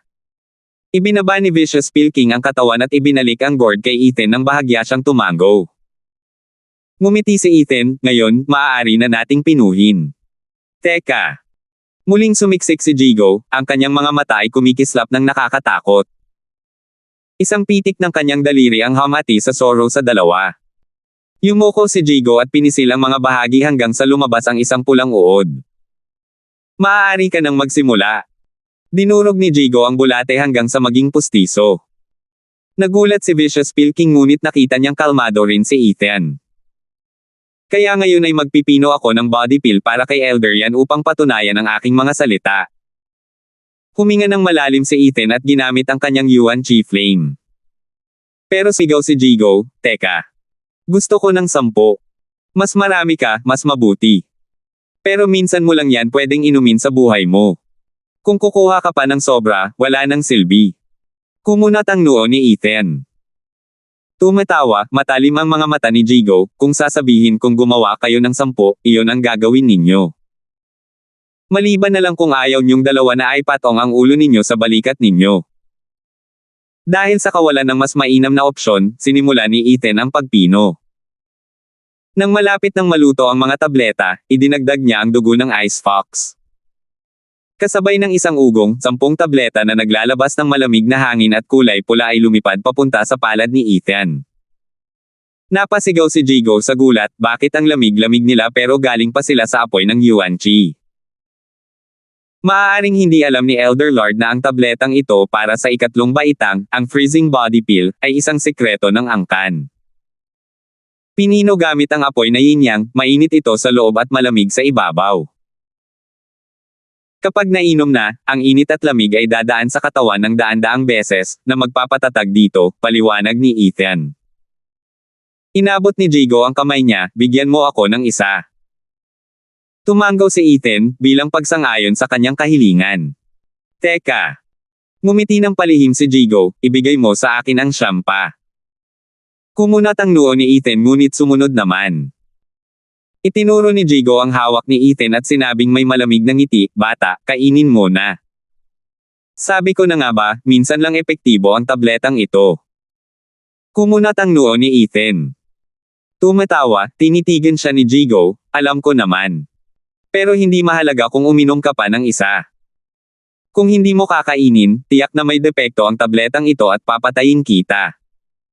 Kinain din ito ni Ethan sa huli. Nang makitang maayos ang kanyang kalagayan, inilibot ni Jigo ang kanyang tingin at nag-isip, bata, pumili ka ng isa sa siyam na ito. Bamantong hininga si Ethan at kumuha ng isa. Ibigay mo sa akin. Sabi ni Jigo. Sumunod si Ethan, ngunit sumigaw muli si Jigo, bago niya ito kainin, sandali lang. Kainin mo na, Sam. Ako. Nauutol na sabi ni Sam pero napilitan siyang kainin ito kahit ano paman. Sa ganitong paraan, paulit-ulit na pinilit ni Jigo si Ethan na pumitas, hanggang sa 3 na lang ang natira. Pumili siya ng isa at tiningnan ang mukha ng dalawa bago ito kainin. Nakaramdam si Jigo ng lamig na dumampi sa kanya, pagkatapos ay isang init. Napakabanayad at komportable nito. Tumaas ang kilay ni Ethan at saka humajejek. Napaka-paranoid naman itong lalaking ito, pero nainsulto pa rin siya, hihihi. 183. Pumasok si Jigo sa pagmumuni-muni at nag-focus sa pagpino ng tableta. Sina Ethan at Vicious Pilking ay nakatayo lang doon at nakatingin sa kanya. Pagkalipas ng 6 na oras, tumayo si Jigo. Ngumiti si Ethan, kumusta, Elder Lord? Masaya ka ba? Oo, parang malaya ang katawan ko. Walang pakialam na tumawa si Jigo, ngunit naputol ito nang sumimangot siya, gayunpaman, bakit hindi lumakas ang katawan ko? Nakangiting sabi ni Ethan, normal lang yan dahil hindi naman yan body pill. Kakaiba kung lalakas ka pa. Ano? Nagsinungaling ka. Sumabog ang galit ni Jigo. Nagtago si Vicious Pilking sa likod ni Kindstone, ngunit wala pa ring pakialam ang huli, nako, Elder Lord, isa kang veterano at isang lalaking may malawak na pananaw. Bakit ka napaniwala sa kwentong ito tungkol sa mga body pills? Hindi mo ba alam na ang mga cultivator ay lumalakad ng sumusuway sa langit? Mas malaki ang presyo, mas malaki ang gantimpala. Ang pag-asa sa mga table tas ay sisira lamang sa iyo sa kalaunan. Pinagtataka mo ba ako? Namumula na ngayon ang mga mata ni Jigo. Nanginig si Vicious Pilking habang inaalog niya ang braso ni Ethan. Sinubukan niyang pigilan ito sa pang-aasar sa matandang halimaw na ito. Pero binitawan ni Ethan ang kamay niya at tumawa, at ano ang gagawin mo tungkol dyan? Iniisip mo ba na kasing tanga ako ng mga gago mong ninakawan, iniisip mong kaya mong gawin ang cultivation method ko? Napakaliit ng tsansa. Bakit ka maliit? Hinihingal sa galit si Jigo, habang nakaturo kay Ethan. Ang dakilang Mad Dipper na si Jigo ay isang taong, kahit noong mga unang araw pa lamang niya, ay iginagalang ng 7 bahay. Ngunit pagkatapos, nakilala niya ang batang tuta na nagsimulang magmura sa kanya. Hindi matiis ang kahihiyan. Kahit na natutunan niya ang paraan ng paglilinang o hindi, kailangan pa ring mamatay ni Ethan. Sumigaw si Jigo at sinampal ang dalawa. Halos tanggayan sila ng alon ng kapangyarihang nagmumula sa kanya. Bata, dito na nagtatapos ang buhay mo. Nanginginig sa takot ang Vicious Pilking sa likod ni Ethan. Katie wala Kindstone, niloko mo siya pero hindi natuloy ang plano mo para sa Bloodworms, kaya bakit mo pinapalala pa? Mukhang matalino ka sa iyong kahinahunan at pagiging kalmado, pero bakit ang init ng ulo mo ngayon? Umiiyak na sabi ni Vicious Pilking habang umiiyak sa loob. Sino ba ang makakaisip nito? Nabuhay siya ng panibago pero namatay ulit pagkalipas ng 1 buwan. Ito na ba ang katapusan ng aking mahirap na buhay? Sa kalagitnaan ng kanyang panaghoy at mga panalangin, sumengot si Ethan at gumawa ng isang senadoryas. Isang sigaw ng sakit ang yumanig sa kalangitan. Isang marka ng dugo ang lumitaw sa noo ni Jigo na pumihil sa kanyang palad ngunit isang hibla ng buhok ang layo mula kay Ethan. Pagkatapos ay hinawakan niya ang kanyang ulo habang siya ay bumagsak sa sakit. Umagos ang dugo mula sa kanyang mga mata, tainga, ilong, at bibig na nagbigay kulay pula sa lupa. Nanlaki ang kanyang mga mata at handa ng sumabog. Nagmukhang natigilan si Vicious Pilking dahil sa iyakan. Nang lingunin niya si Ethan, napansin niya ang kakaibang ngiti sa mukha nito. Katie wala Kindstone, gumana ba? Kumurap si Vicious Pilking. Tumanggaw si Ethan, pero syempre. Ang kumag na ito ay nasa ilalim ng aking buong kontrol. Elder yan, mahusay ang ginawa mo ngayon. Tatandaan ko ito. Magaling, hahaha. Gama ng loob ni Vicious Pilking. Tumingin siya kay Jigo nang may pagmamalaki. Hihihi, nakuha mo na rin sa wakas. Sinong nagsabi sa iyong maglaro-laro ka lang? Wala ka bang alam na puka na bago makabawi ng maraming beses si Ethan? Naramdaman ito ni Vicious Pilking sa sarili niyang balat. Pero nang makita niyang naduraj at napahiya ang Mad Deeper ng Titans, napangiwi siya. Siyempre, lumago rin ang paghanga niya kay Ethan. Nagawa pa niyang mapaluhod ang isang Radiant Stage Cultivator. Ang galing naman ng batang ito. Anong nangyayari sa akin? Napahawak si Jigo sa kanyang ulo habang gumugulong-gulong sa lupa, anong ginawa mo sa akin? Sabay na humajejek sina Ethan at Vicious Pilking.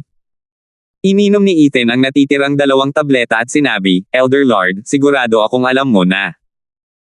Ibig kong sabihin, hindi ba narinig ng isang veteranong cultivator na tulad mo ang kasabihang, huwag tumanggap ng candy mula sa isang estranghero? Ang tableta. Nanlaki ang mga mata ni Jigo, imposible. Kahit na may lason ng isang tableta para sa 3 baitang, sapat na ang Yuan Chico para maalis ito. At hindi ba't ininom mo rin? Natatawang sabi ni Ethan, talaga nga.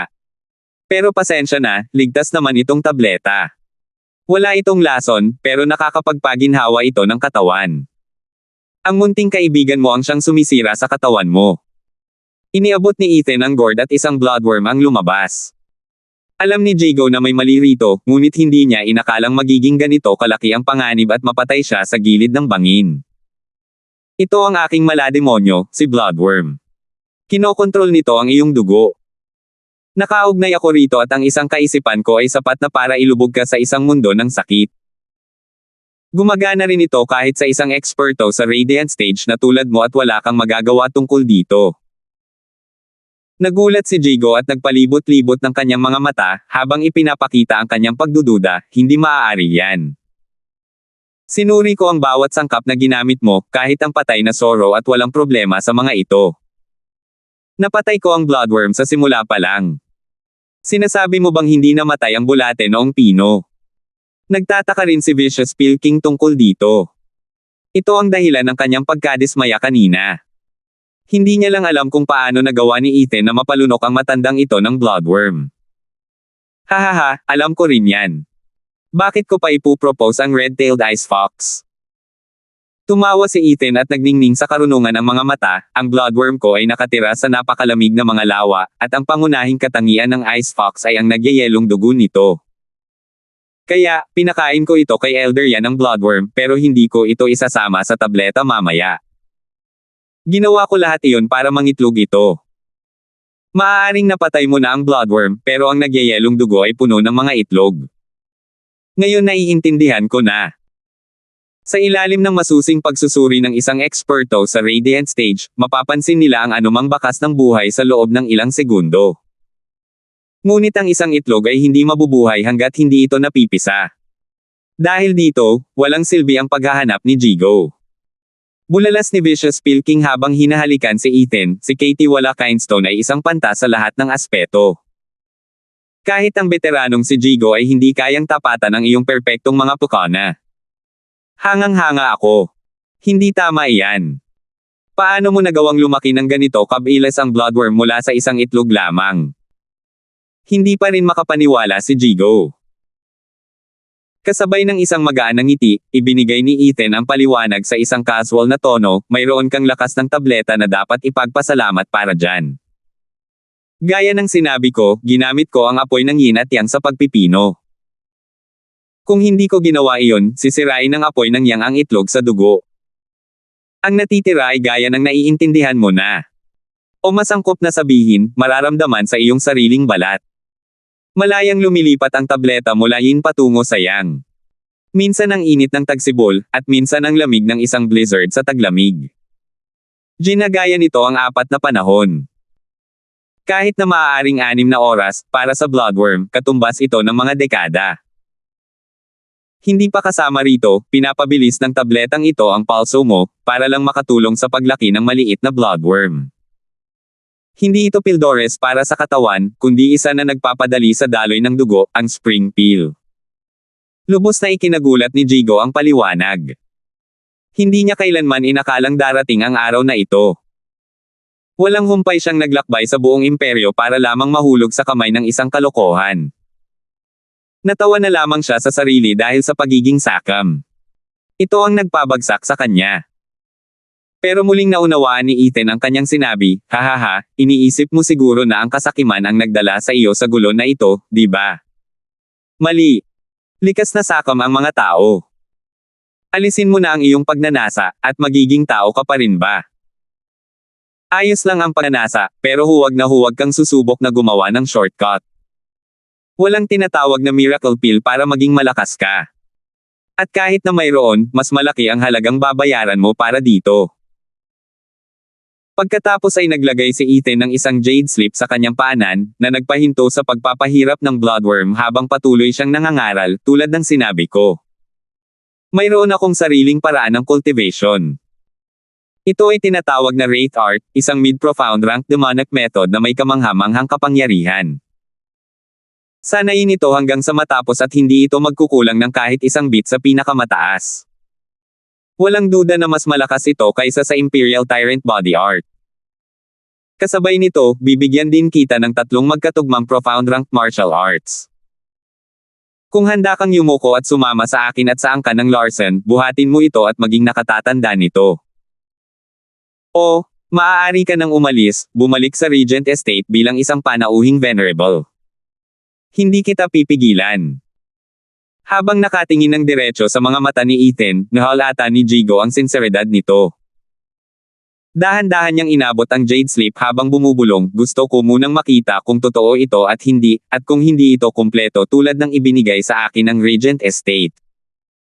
Ngumiti si Ethan at tumango. Nang masulyapan ito ni Jigo, nanlaki ang kanyang mga mata, ano ba yan? May malalim na ranggong martial art dito. Wala ito kahit saan sa imperyo. Anong klaseng higanti ang angkan ng Larsen na ito para magkaroon ng ganitong kayamanan? Desisyon mo. Ngumiti si Ethan. Sali na ako. Sino ba naman ang hindi sa puntong ito?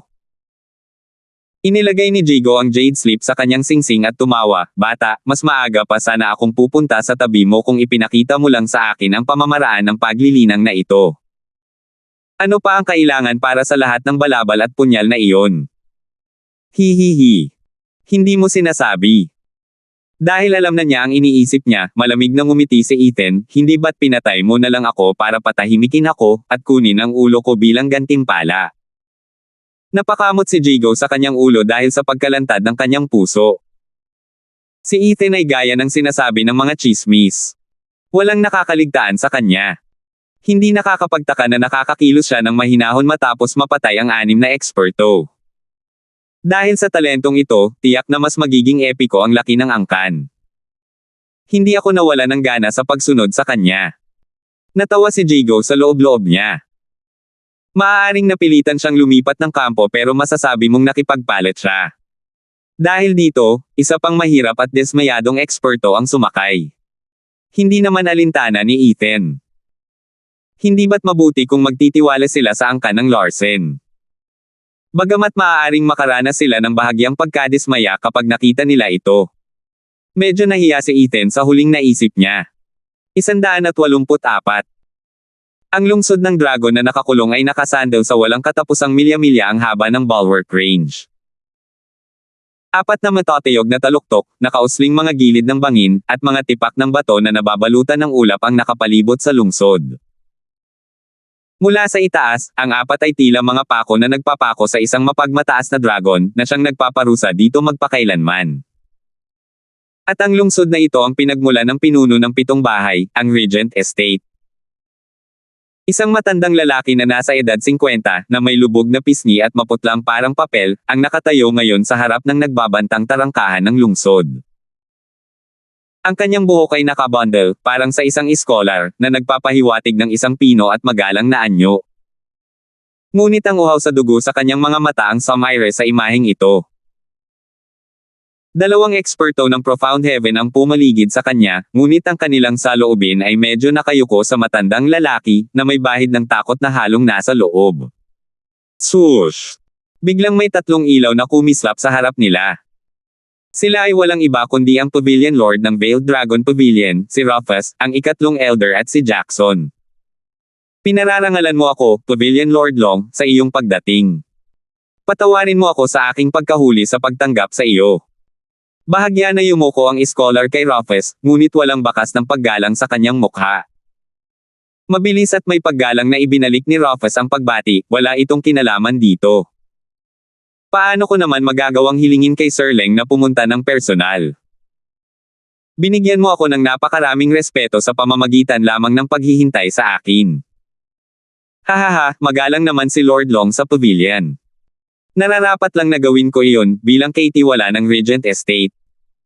Ikinuyom ni Sir Leng ang kanyang mga kamay at napangiti ng malapad. Tumanggaw si Rufus ngunit parang may kung anong kirot sa puso niya. Sa harap ng isang lalaking tinatawag nilang unwanted controver na si Winford, kailangang maging maingat ang bawat kilos nito sa lahat ng oras, dahil baka may mabunyag silang hindi nila gustong malaman tungkol sa kanilang sarili. Baka hindi nila sinasadyang hayaan siyang makialam sa mga sekreto ng Veiled Dragon Pavilion. Maging ang 6 na iba pang Panginoong may lupa ay mas pinahahalagahan ang pagkikita nila ni Sir Leng kaysa sa Emperador. Swoosh! 3 figure pa ang dumating noon. Paglingon niya, sila ay ang Valley Lord ng Hell Valley, si Wanshan, kasama ang kanyang Grand Elder at ang 5 Elder na may isang braso. Marahil ay hawak pa rin siya ng galit at kahihiyan dahil sa kanyang paghigpit at pagngingit-ngit. Matapos magpalitan ng pagbati kay Winford, at ilang maiikling katuwaan, itinuon ni Winford ang kanyang malamig na tingin kay Rufus, Humph, Pavilion Lord Long, parang laging nagbabanggaan ang mga kalaban. Ito ang pangalawang beses na nagkita tayo simula nang makipagkita tayo sa Emperador. Hahaha, oo nga. Pabago-bago ang buhay. Pero mukhang nanatiling pareho ang Veiled Dragon Pavilion pagkatapos naming maghiwalay sa kabisera ng imperyo, pero sa tingin ko hindi ganoon ang kaso sa Hell Valley. Tumawa si Rufus, halata rin ang sarkasmo sa kanyang mga mata. Ang bukas na suntok na ito sa Hell Valley ay isang malinaw na pangungutya sa kanila sa pagkawala ng 2 magagaling na general. Una ang pagkamatay ni Ricky, at pangalawa, ang pagkapinsala ng 5 Elder, ang Diamondback Ape. Napakalaki ng mga pagkatalo ng Hell Valley, napakaliit ng kanilang kapangyarihan kumpara sa Veiled Dragon Pavilion. Namula sa galit ang mukha ni Wanshan at sumugot, ang kanyang kapangyarihan ay nagbabantang sumabog habang dumura. Rufus, halika at tingnan mo mismo kung ang Hell Valley ay pareho pa rin o hindi. Humph, sa tingin mo ba matatakot ako sa mga katulad mo? Sumanghal, matalas ang mga mata ni Rufus, at hinahayaang lumabas ang kanyang kapangyarihan. Nagbanggaan ang aura ng 2 eksperto sa Peak Profound Heaven, na nagdulot ng pressure sa 2 eksperto sa Profound Heaven na kabilang sa Regent Estate na umatras. Kahit na ang Regent Estate ang kinoronahan bilang pinakamalakas na angkan, hindi rin dapat maliitin sina Rufus at Wanshan. Iilang naroon lamang ang makakapagtaboy sa 2 matandang ito, kahit na sa Regent Estate. Inilabas ng magkabilang panig ang kanilang mga pangil, kinailangan ng isang huling tulak para pasabugan ang lahat. Umubo si Winford, mga ginoo, pakiusap, ito ang Regent Estate. Ang mga simpleng salitang iyon ay parang sinabi ng isang Diyos habang niyayanig ang puso ng 2 at naglalaho ang kanilang aura. Agad silang yumuko bilang paghingi ng tawad, maawa po kayo, Sir Leng. Ayos lang. Tandaan mo lang na nandito tayo sa Regent Estate at kayo ay aming mga bisita. Mahihirapan ako kung magsisimula kayong mag-away dito. Pakiusap, dalhin na lang natin ito sa ibang lugar kung gusto ninyong ayusin ang inyong mga hindi pagkakaunawaan. Iyon lang ang hinihiling ko. Blanco pa rin ang mukha ni Winfred gaya ng dati, ngunit ang mga salitang iyon ay nakakapangilabot. Ang kanyang mga mata ay may bahid pa ng pagsaway kapag tinitingnan sila. Sa kabila ng galit na namumuo sa dalawa, hinayaan na lamang nila itong kumulo. Nasa likuran niya ang halimaw na nasa Regent Estate, isang taong hindi gugustuhing kalabanan ng kahit sino sa 6 na bahay. Hahaha, ang buhay na buhay talaga ng lugar na ito. Valley Lord Yu, Pavilion Lord Long, ang tagal na. Isang tawanan ang sumiklab, kasunod ang 3 matoteyog na figure na nakaberde. Ang kanilang pinuno ay isang matandang lalaki na may kulay pilak na buhok habang ang dalawa pa ay ang kanyang mga nakatatanda. Ang isa ay may pulang buhok at ang isa naman ay kulay lila, ngunit bawat isa sa kanila ay may kakaibang bahid ng berde sa kanilang mga mata. Panginoon ng hall na si Boyet. Nakapikit at kinutya sila ni Wanshan, mukhang masigla ka, para sa isang taong pinatay ng walang awa ang kanyang pinakamahusay na alchemist. Hahaha, Panginoon ng lambak, hindi mo na ako kailangang pukawin. Ngumiti si Boyet, iba sa iyo ang Pilking Hall. Palagi kang pumupunta sa isang malawakang pagpatay araw-araw, kasama ang bawat isa sa iyong mga nakatatanda na isang makapangyarihang general na kikiramay ako sa pagkawala. Habang tayo sa Pilking Hall ay naghahangad ng alchemy higit sa lahat. Tanging ang pinakamahusay na alchemist lamang ang karapat-dapat sa titulong Vicious Pilking. Kahit na ninakawan tayo ng ating mahalagang alchemist, marami pa rin tayong iba na maaaring magkasya sa papel na ito. Tulad ng maraming alchemist sa ikapitong baitang tulad ni Sam. Dahil matagal na silang nasa anino niya, siguradong ibinubuhos na nila ang lahat sa tawa ngayon. Sa madaling salita, hindi tayo nagkukulang ng mga alchemist. Ang ating susunod na Vicious Pilking ay makakamit ang katulad ng ginawa ng kanyang hinalinhan, na kukunin ang titulong pinakamahusay na alchemist sa Titans. Mataas na nakatayo si Boyet sa harap ng dalawa, habang tahimik na nagmumura si Wanshan, mas angkop na lugar para sa iyo ang malamig at malupit na impyerno. Sumanghel si Rufus, mukhang may kumpiyansa si Hall Lord yan. Nabalitaan ko na sa 100 Pil meeting na ginanap ng Drifting Flowers Edifice, bago ang maagang pagkamatay ni Vicious Pilking, hindi niya naabot ang mas mahusay na si Ethan. Sabihin mo nga, kumusta na ang pinakamagaling na alchemist sa Titans ngayon, ha? Hindi ko talaga maintindihan.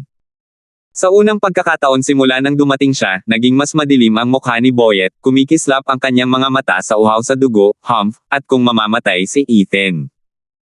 Hindi kayang makipagkompetensya ng mga patay kay Pilking Hall sa paggamit ng titulong pinakamahusay na alchemist. Ano? Ethan? Nasaan ang diablo na iyon? Isang biglaang kahol ang umalangaw-ngaw sa tenga ng lahat. Kasunod nito ang pagdating ng 3 figure na nakaasol. Isang lalaking nasa katanghaliang gulang na may maselang mga mukha ang lumapit kay Winfred, Sir Leng, hindi pa ba naayos si Ethan? Kumunat ang noo ni Winfred.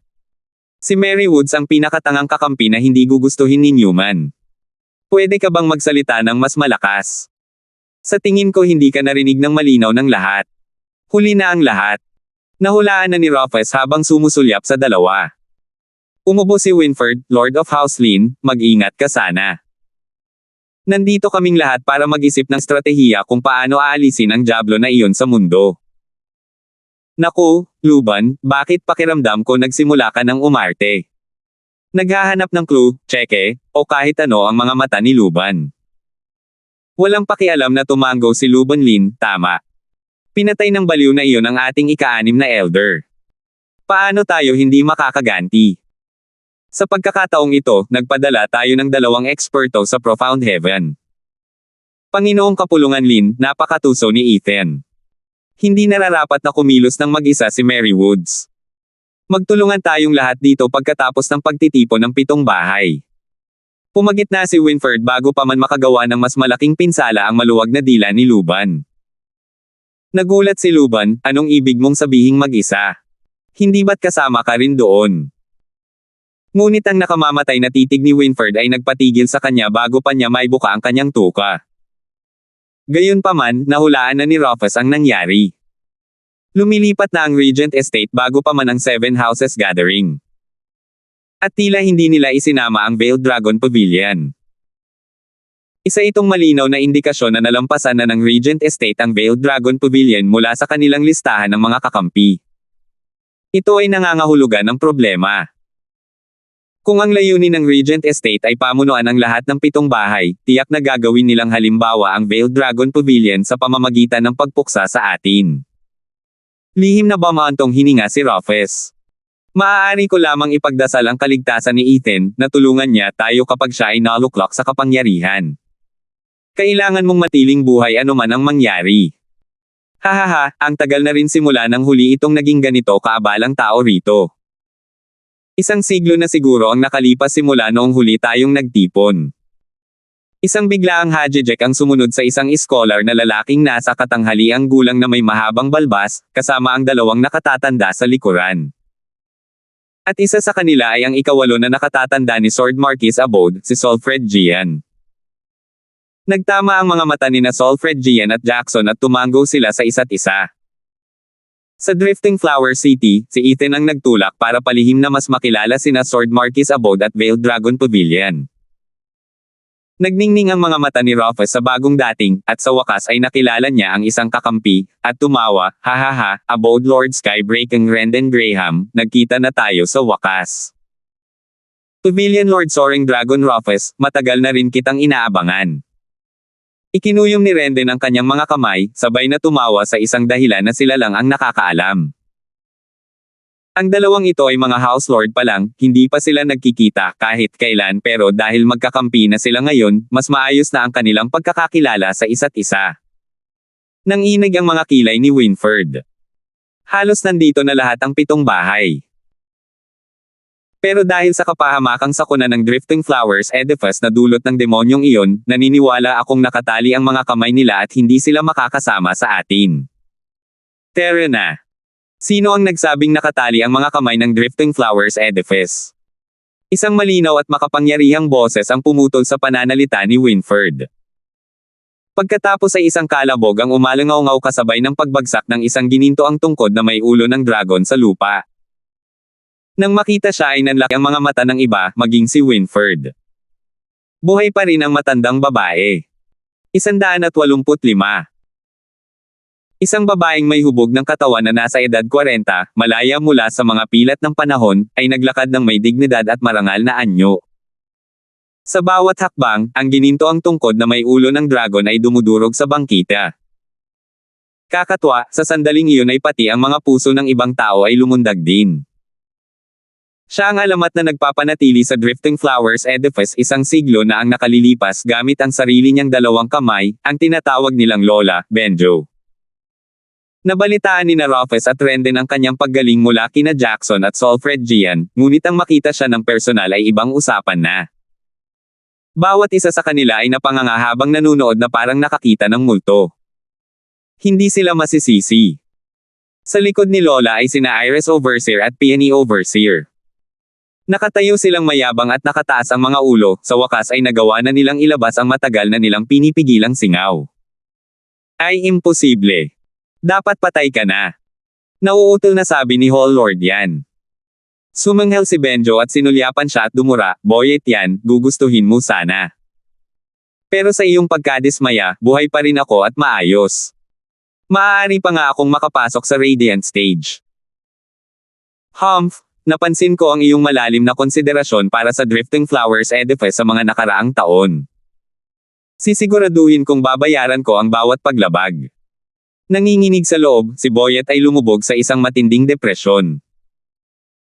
Ang titulong Lady of Steel ni Benjo ay para sa kanyang matatag na determinasyon sa pagtupad sa kanyang pangako. Mukhang medyo malungkot ang kinabukasan ng Pilking Hall. Binabati kita sa iyong paggaling, Edifice Lord Chu, at sa pagpapatuloy ng iyong pamumuno. Unti-unting lumamig ang pakiramdam ni Winford at ikinuyom ang kanyang mga kamay kay Benjo. Gumanti siya ng magaan na pagyuko, Sir Leng, napakabait mo naman. Si Clara ang Panginoon ng Edipisyo noon pa man. Pero kinailangan niyang mag-isa habang nagaganap ang pagtitipong ito. Kaya ako ang tumulong sa kanya sa pamamagitan ng pagpunta rito para sa kanya. Mahinhin si Oedipus Lord Chu. Alam ng lahat na ikaw ang unang tagapangasiwa. Gayunpaman, wala kang pinagkaiba sa isang Oedipus Lord, kaya ang iyong titulo. Sa iyong pangunguna, tiyak na tataas ang Drifting Flowers Oedipus. Nakangiting nagpatuloy si Winford, lubos kitang hinahangaan sa pagpapayo sa 3 henerasyon ng Oedipus Lords at sa iyong bukas na pag-iisip. Tumanggaw si Benjo bilang pagpapakita ng paggalang. Ngumiti si Winford, sobra na ba kung hilingin natin na sa 7 bahay na pagtitipong ito, isantabi na lang ni Lord Chu ng Oedipus ang ating mga hindi pagkakasundo.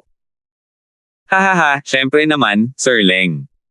Pero, hindi ako sigurado kung agad din sasang-ayon ang lahat gaya ko. Palihim na sinulyapan ni Benjo si Boyet. Nagngalit si Boyet dahil si Sir Leng ang nagtanong, pagbibigyan ko ang kahilingan mo habang nasa Regent Estate ako. Hahaha, ang galing. Habang tumatawa, inilibot ni Winford ang tingin sa karamihan at may pagpupugay na nagsabi, mga panauhin, sumunod kayo sa akin. Naghihintay na ang Panginoon ng ari-arian. Nanguna siya. Sumunod sa kanya ang iba, habang si Boyet ay sumanghal kay Benjo. Ngumiti lamang si Benjo ng malamig, at umalis kasama ang kanyang mga tagapangasiwa. Nang madaanan nila ang Veiled Dragon Pavilion at Sword Marquis Abode, nagpalitan sila ng tingin at sabay na ngumiti ang tatlo. Ginawa ito sa paraang casual kaya walang nakapansin. Ang 3 bahay na ito ay sa katunayan ay magkaalyado. Pumasok ang mga delegado ng 6 na bahay sa isang matayog at engranding bulwagan.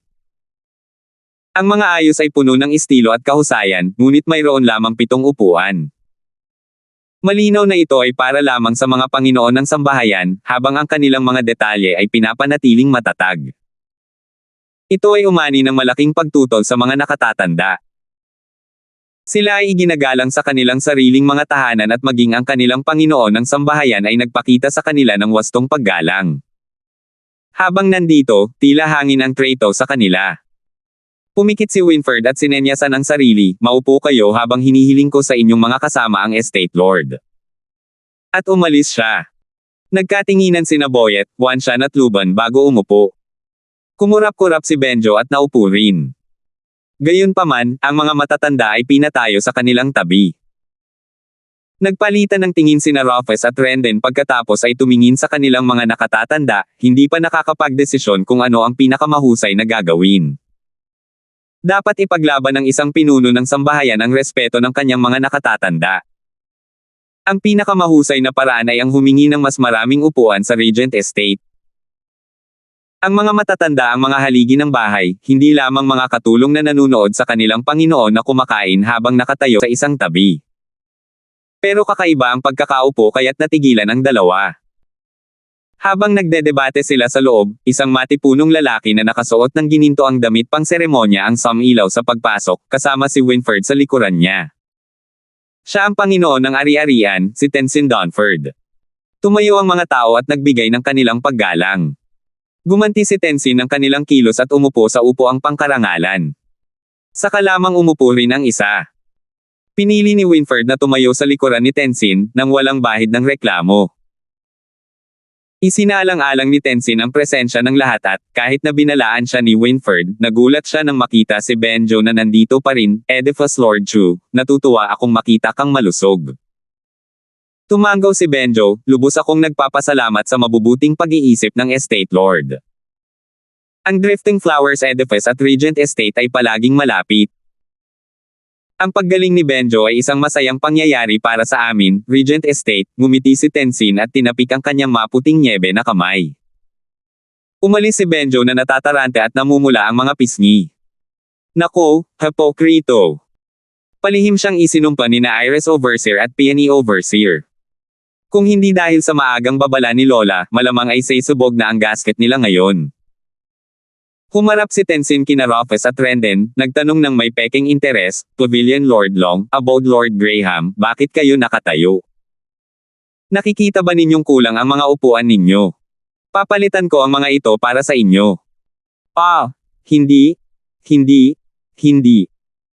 Itinanggi ni Rufus, habang paikot-ikot ang mga mata habang sumasagot ng kakaiba, si Sir Leng ay isa sa 3 pantas sa Titans. Paano ko siya hahayaang tumayo? Malaya kong iniaalok ang sarili kong upuan sa kanya. Naunawaan ni Renden ang kanyang nakatagong kahulugan. Sa isang mahalaga at pambihirang okasyon gaya ng pagtitipon ng 7 bahay, paano nagawa ng Regent Estate ang ganoong casual na pagkakamali na makalimutan ang ilang upuan? Malinaw na sinadya niya iyon. Ang pagbanggit nito ay agad na mag-uudyok sa bitag. Kung tungkol naman sa kung ano iyon, walang nakakaalam. Gayunpaman, gumawa si Winfred ng isang paikat na hakbang, isinabit ang isyu sa ulo ni Winfred. Bagamat hindi niya kayang tumugon para sa mga akomodasyon ng Regent Estate, ang pinakamababa na magagawa niya ay kontrahin ito ng may talino. Hihihi, marunong pa rin gumamit ng lumang pansit si Lord Long ng pavilion. Sumabay din si Renden, ay, paano ko hahayaang ibigay ni Lord Long ng pavilion ang kanyang upuan? Mas mabuting ibigay ko na lang ang akin. Naku, hindi, kunin mo na yung akin. Pakiusap, iginiit ko. Pabalik-balik ang dalawa sa pag-asang makagawa ng bundok mula sa isang maliit na bantan. Ngunit si Tenzin ay nakaupo roon ng walang kahit kaunting istorbo. Palihim na sumangot si Winfred. Ikinuyom niya ang kanyang mga kamay sa dalawa, salamat sa mga House Lord sa inyong mapagbigay na alok, ngunit mayroon kaming mga patakaran dito. Hindi ako sang-ayon. Ang 7 upuang ito ay para lamang sa mga House Lord. Ang isang taong tulad ko ay hindi karapat-dapat na umupo sa tabi ng mga Lord. Kaya pala, ang husay ba ng rehenteng ito sa paghihiwalay ng kanyang mga nasasakupan mula sa mga Panginoon? Parehong hula ang nakita ng dalawa sa mga mata ng isa't isa. Medyo malabo si Winfred, ngunit ipinahihiwatig nito ang ambisyon ng Regent Estate. Itinapon niya ang dahilan ng mga nasasakupan at Panginoon, upang subukan kung sino ang karapat-dapat makipag-ugnayan kay Tenzin at kung sino ang hindi. Kung tungkol sa kung sino ang Panginoon at ang mga nasasakupan sa 7 bahay, napakalinaw nito. Para sa kapakanan ng pakikitungo kay Ethan, tinawag nila ang pagtitipon ng 7 bahay, ngunit ang totoo ay isa itong panlilinlang para takutin ang 6 na bahay na sumuko. Walang paraan na lalabagan ng Regent Estate ang paksang ito ng sarili nilang pagkukusa. Kaya paano nila ito haharapin? Nagngalit ng ngipin sina Rufus at Renden, sabay upo ng may balisa. Nakatayo sa likuran nila ang mga matatanda ng may mabibigat na ekspresyon. Plano ng Regent Estate na gamitin si Ethan bilang scapegoat para pag-isahin ang mga bahay. Ngumiti si Tenzin nang makaupo na ang lahat, malinaw na malinaw ang dahilan kung bakit ko kayo pinapunta rito ngayon. Nitong mga nakaraang araw, paulit-ulit na nilabag ng demonyong si Ethan ang karangalan ng 7 maharlikang bahay. Simula sa ika-7 elder ng Hell Valley, unti-unti itong nagdulot ng kaguluhan na bomb-alot sa Drifting Flowers edifice at pagnanakaw sa amin ng 4 na elder gamit ang kanyang mga tusong tukana. Para kaming mga bugok na nakikita ng buong Titans. Kung hahayaan natin siyang magpatuloy sa andas na ito, maaaring dumating ang araw na lilinisin niya ang isang bahay mula sa mga ugat nito. Hihihi, hindi ba't ang Drifting Flowers City ang ugat ng Drifting Flowers edifice? Hihihi. Hindi napigilan ni Hall Lord na ituro ang kanyang pangungutya. Malamig na ngumiti si Benjo, tunay ngang nawasak na ang Drifting Flower City. Gayunpaman, kapalit iyon ng pagkatalo sa pinakamagaling na alchemist sa Titans. Dapat pa bang sirain ng mga lumang butong ito ang ilan pa? Benjo, mag-ingat ka sa tono mo. Hinampis ni Boyet ang mesa. Kalmado lang si Benjo habang nakatayo, kahit sino rito ay malinaw na kung sino ang dapat mag-alala sa kanya. Tama na. Sumigaw si Tenzin, ang pakikipaglaban sa ating lahat bago matalo ang ating kaaway ay makikinabang lamang sa kanya. Tinapos ni Tenzin ang kanilang pagtatalo at nagpatuloy, para sa layuning iyan, iminumungkahi ko, sa ngalan ng 7 bahay, ang dekreto ng paglipol sa mga demonyo at wakasan ang kanyang masasamang gawi. Ano? Napasinghap ang iba, maging sina Benjo at Boyet. May hula silang lahat, pero nakakagulat pa rin ang marinig iyon. Ang huling pagkakataon na inilabas ang Demon Purging Decree ay 3 siglo na ang nakalilipas. Salamat po at sinamahan ninyo ako, ingat lagi mga master.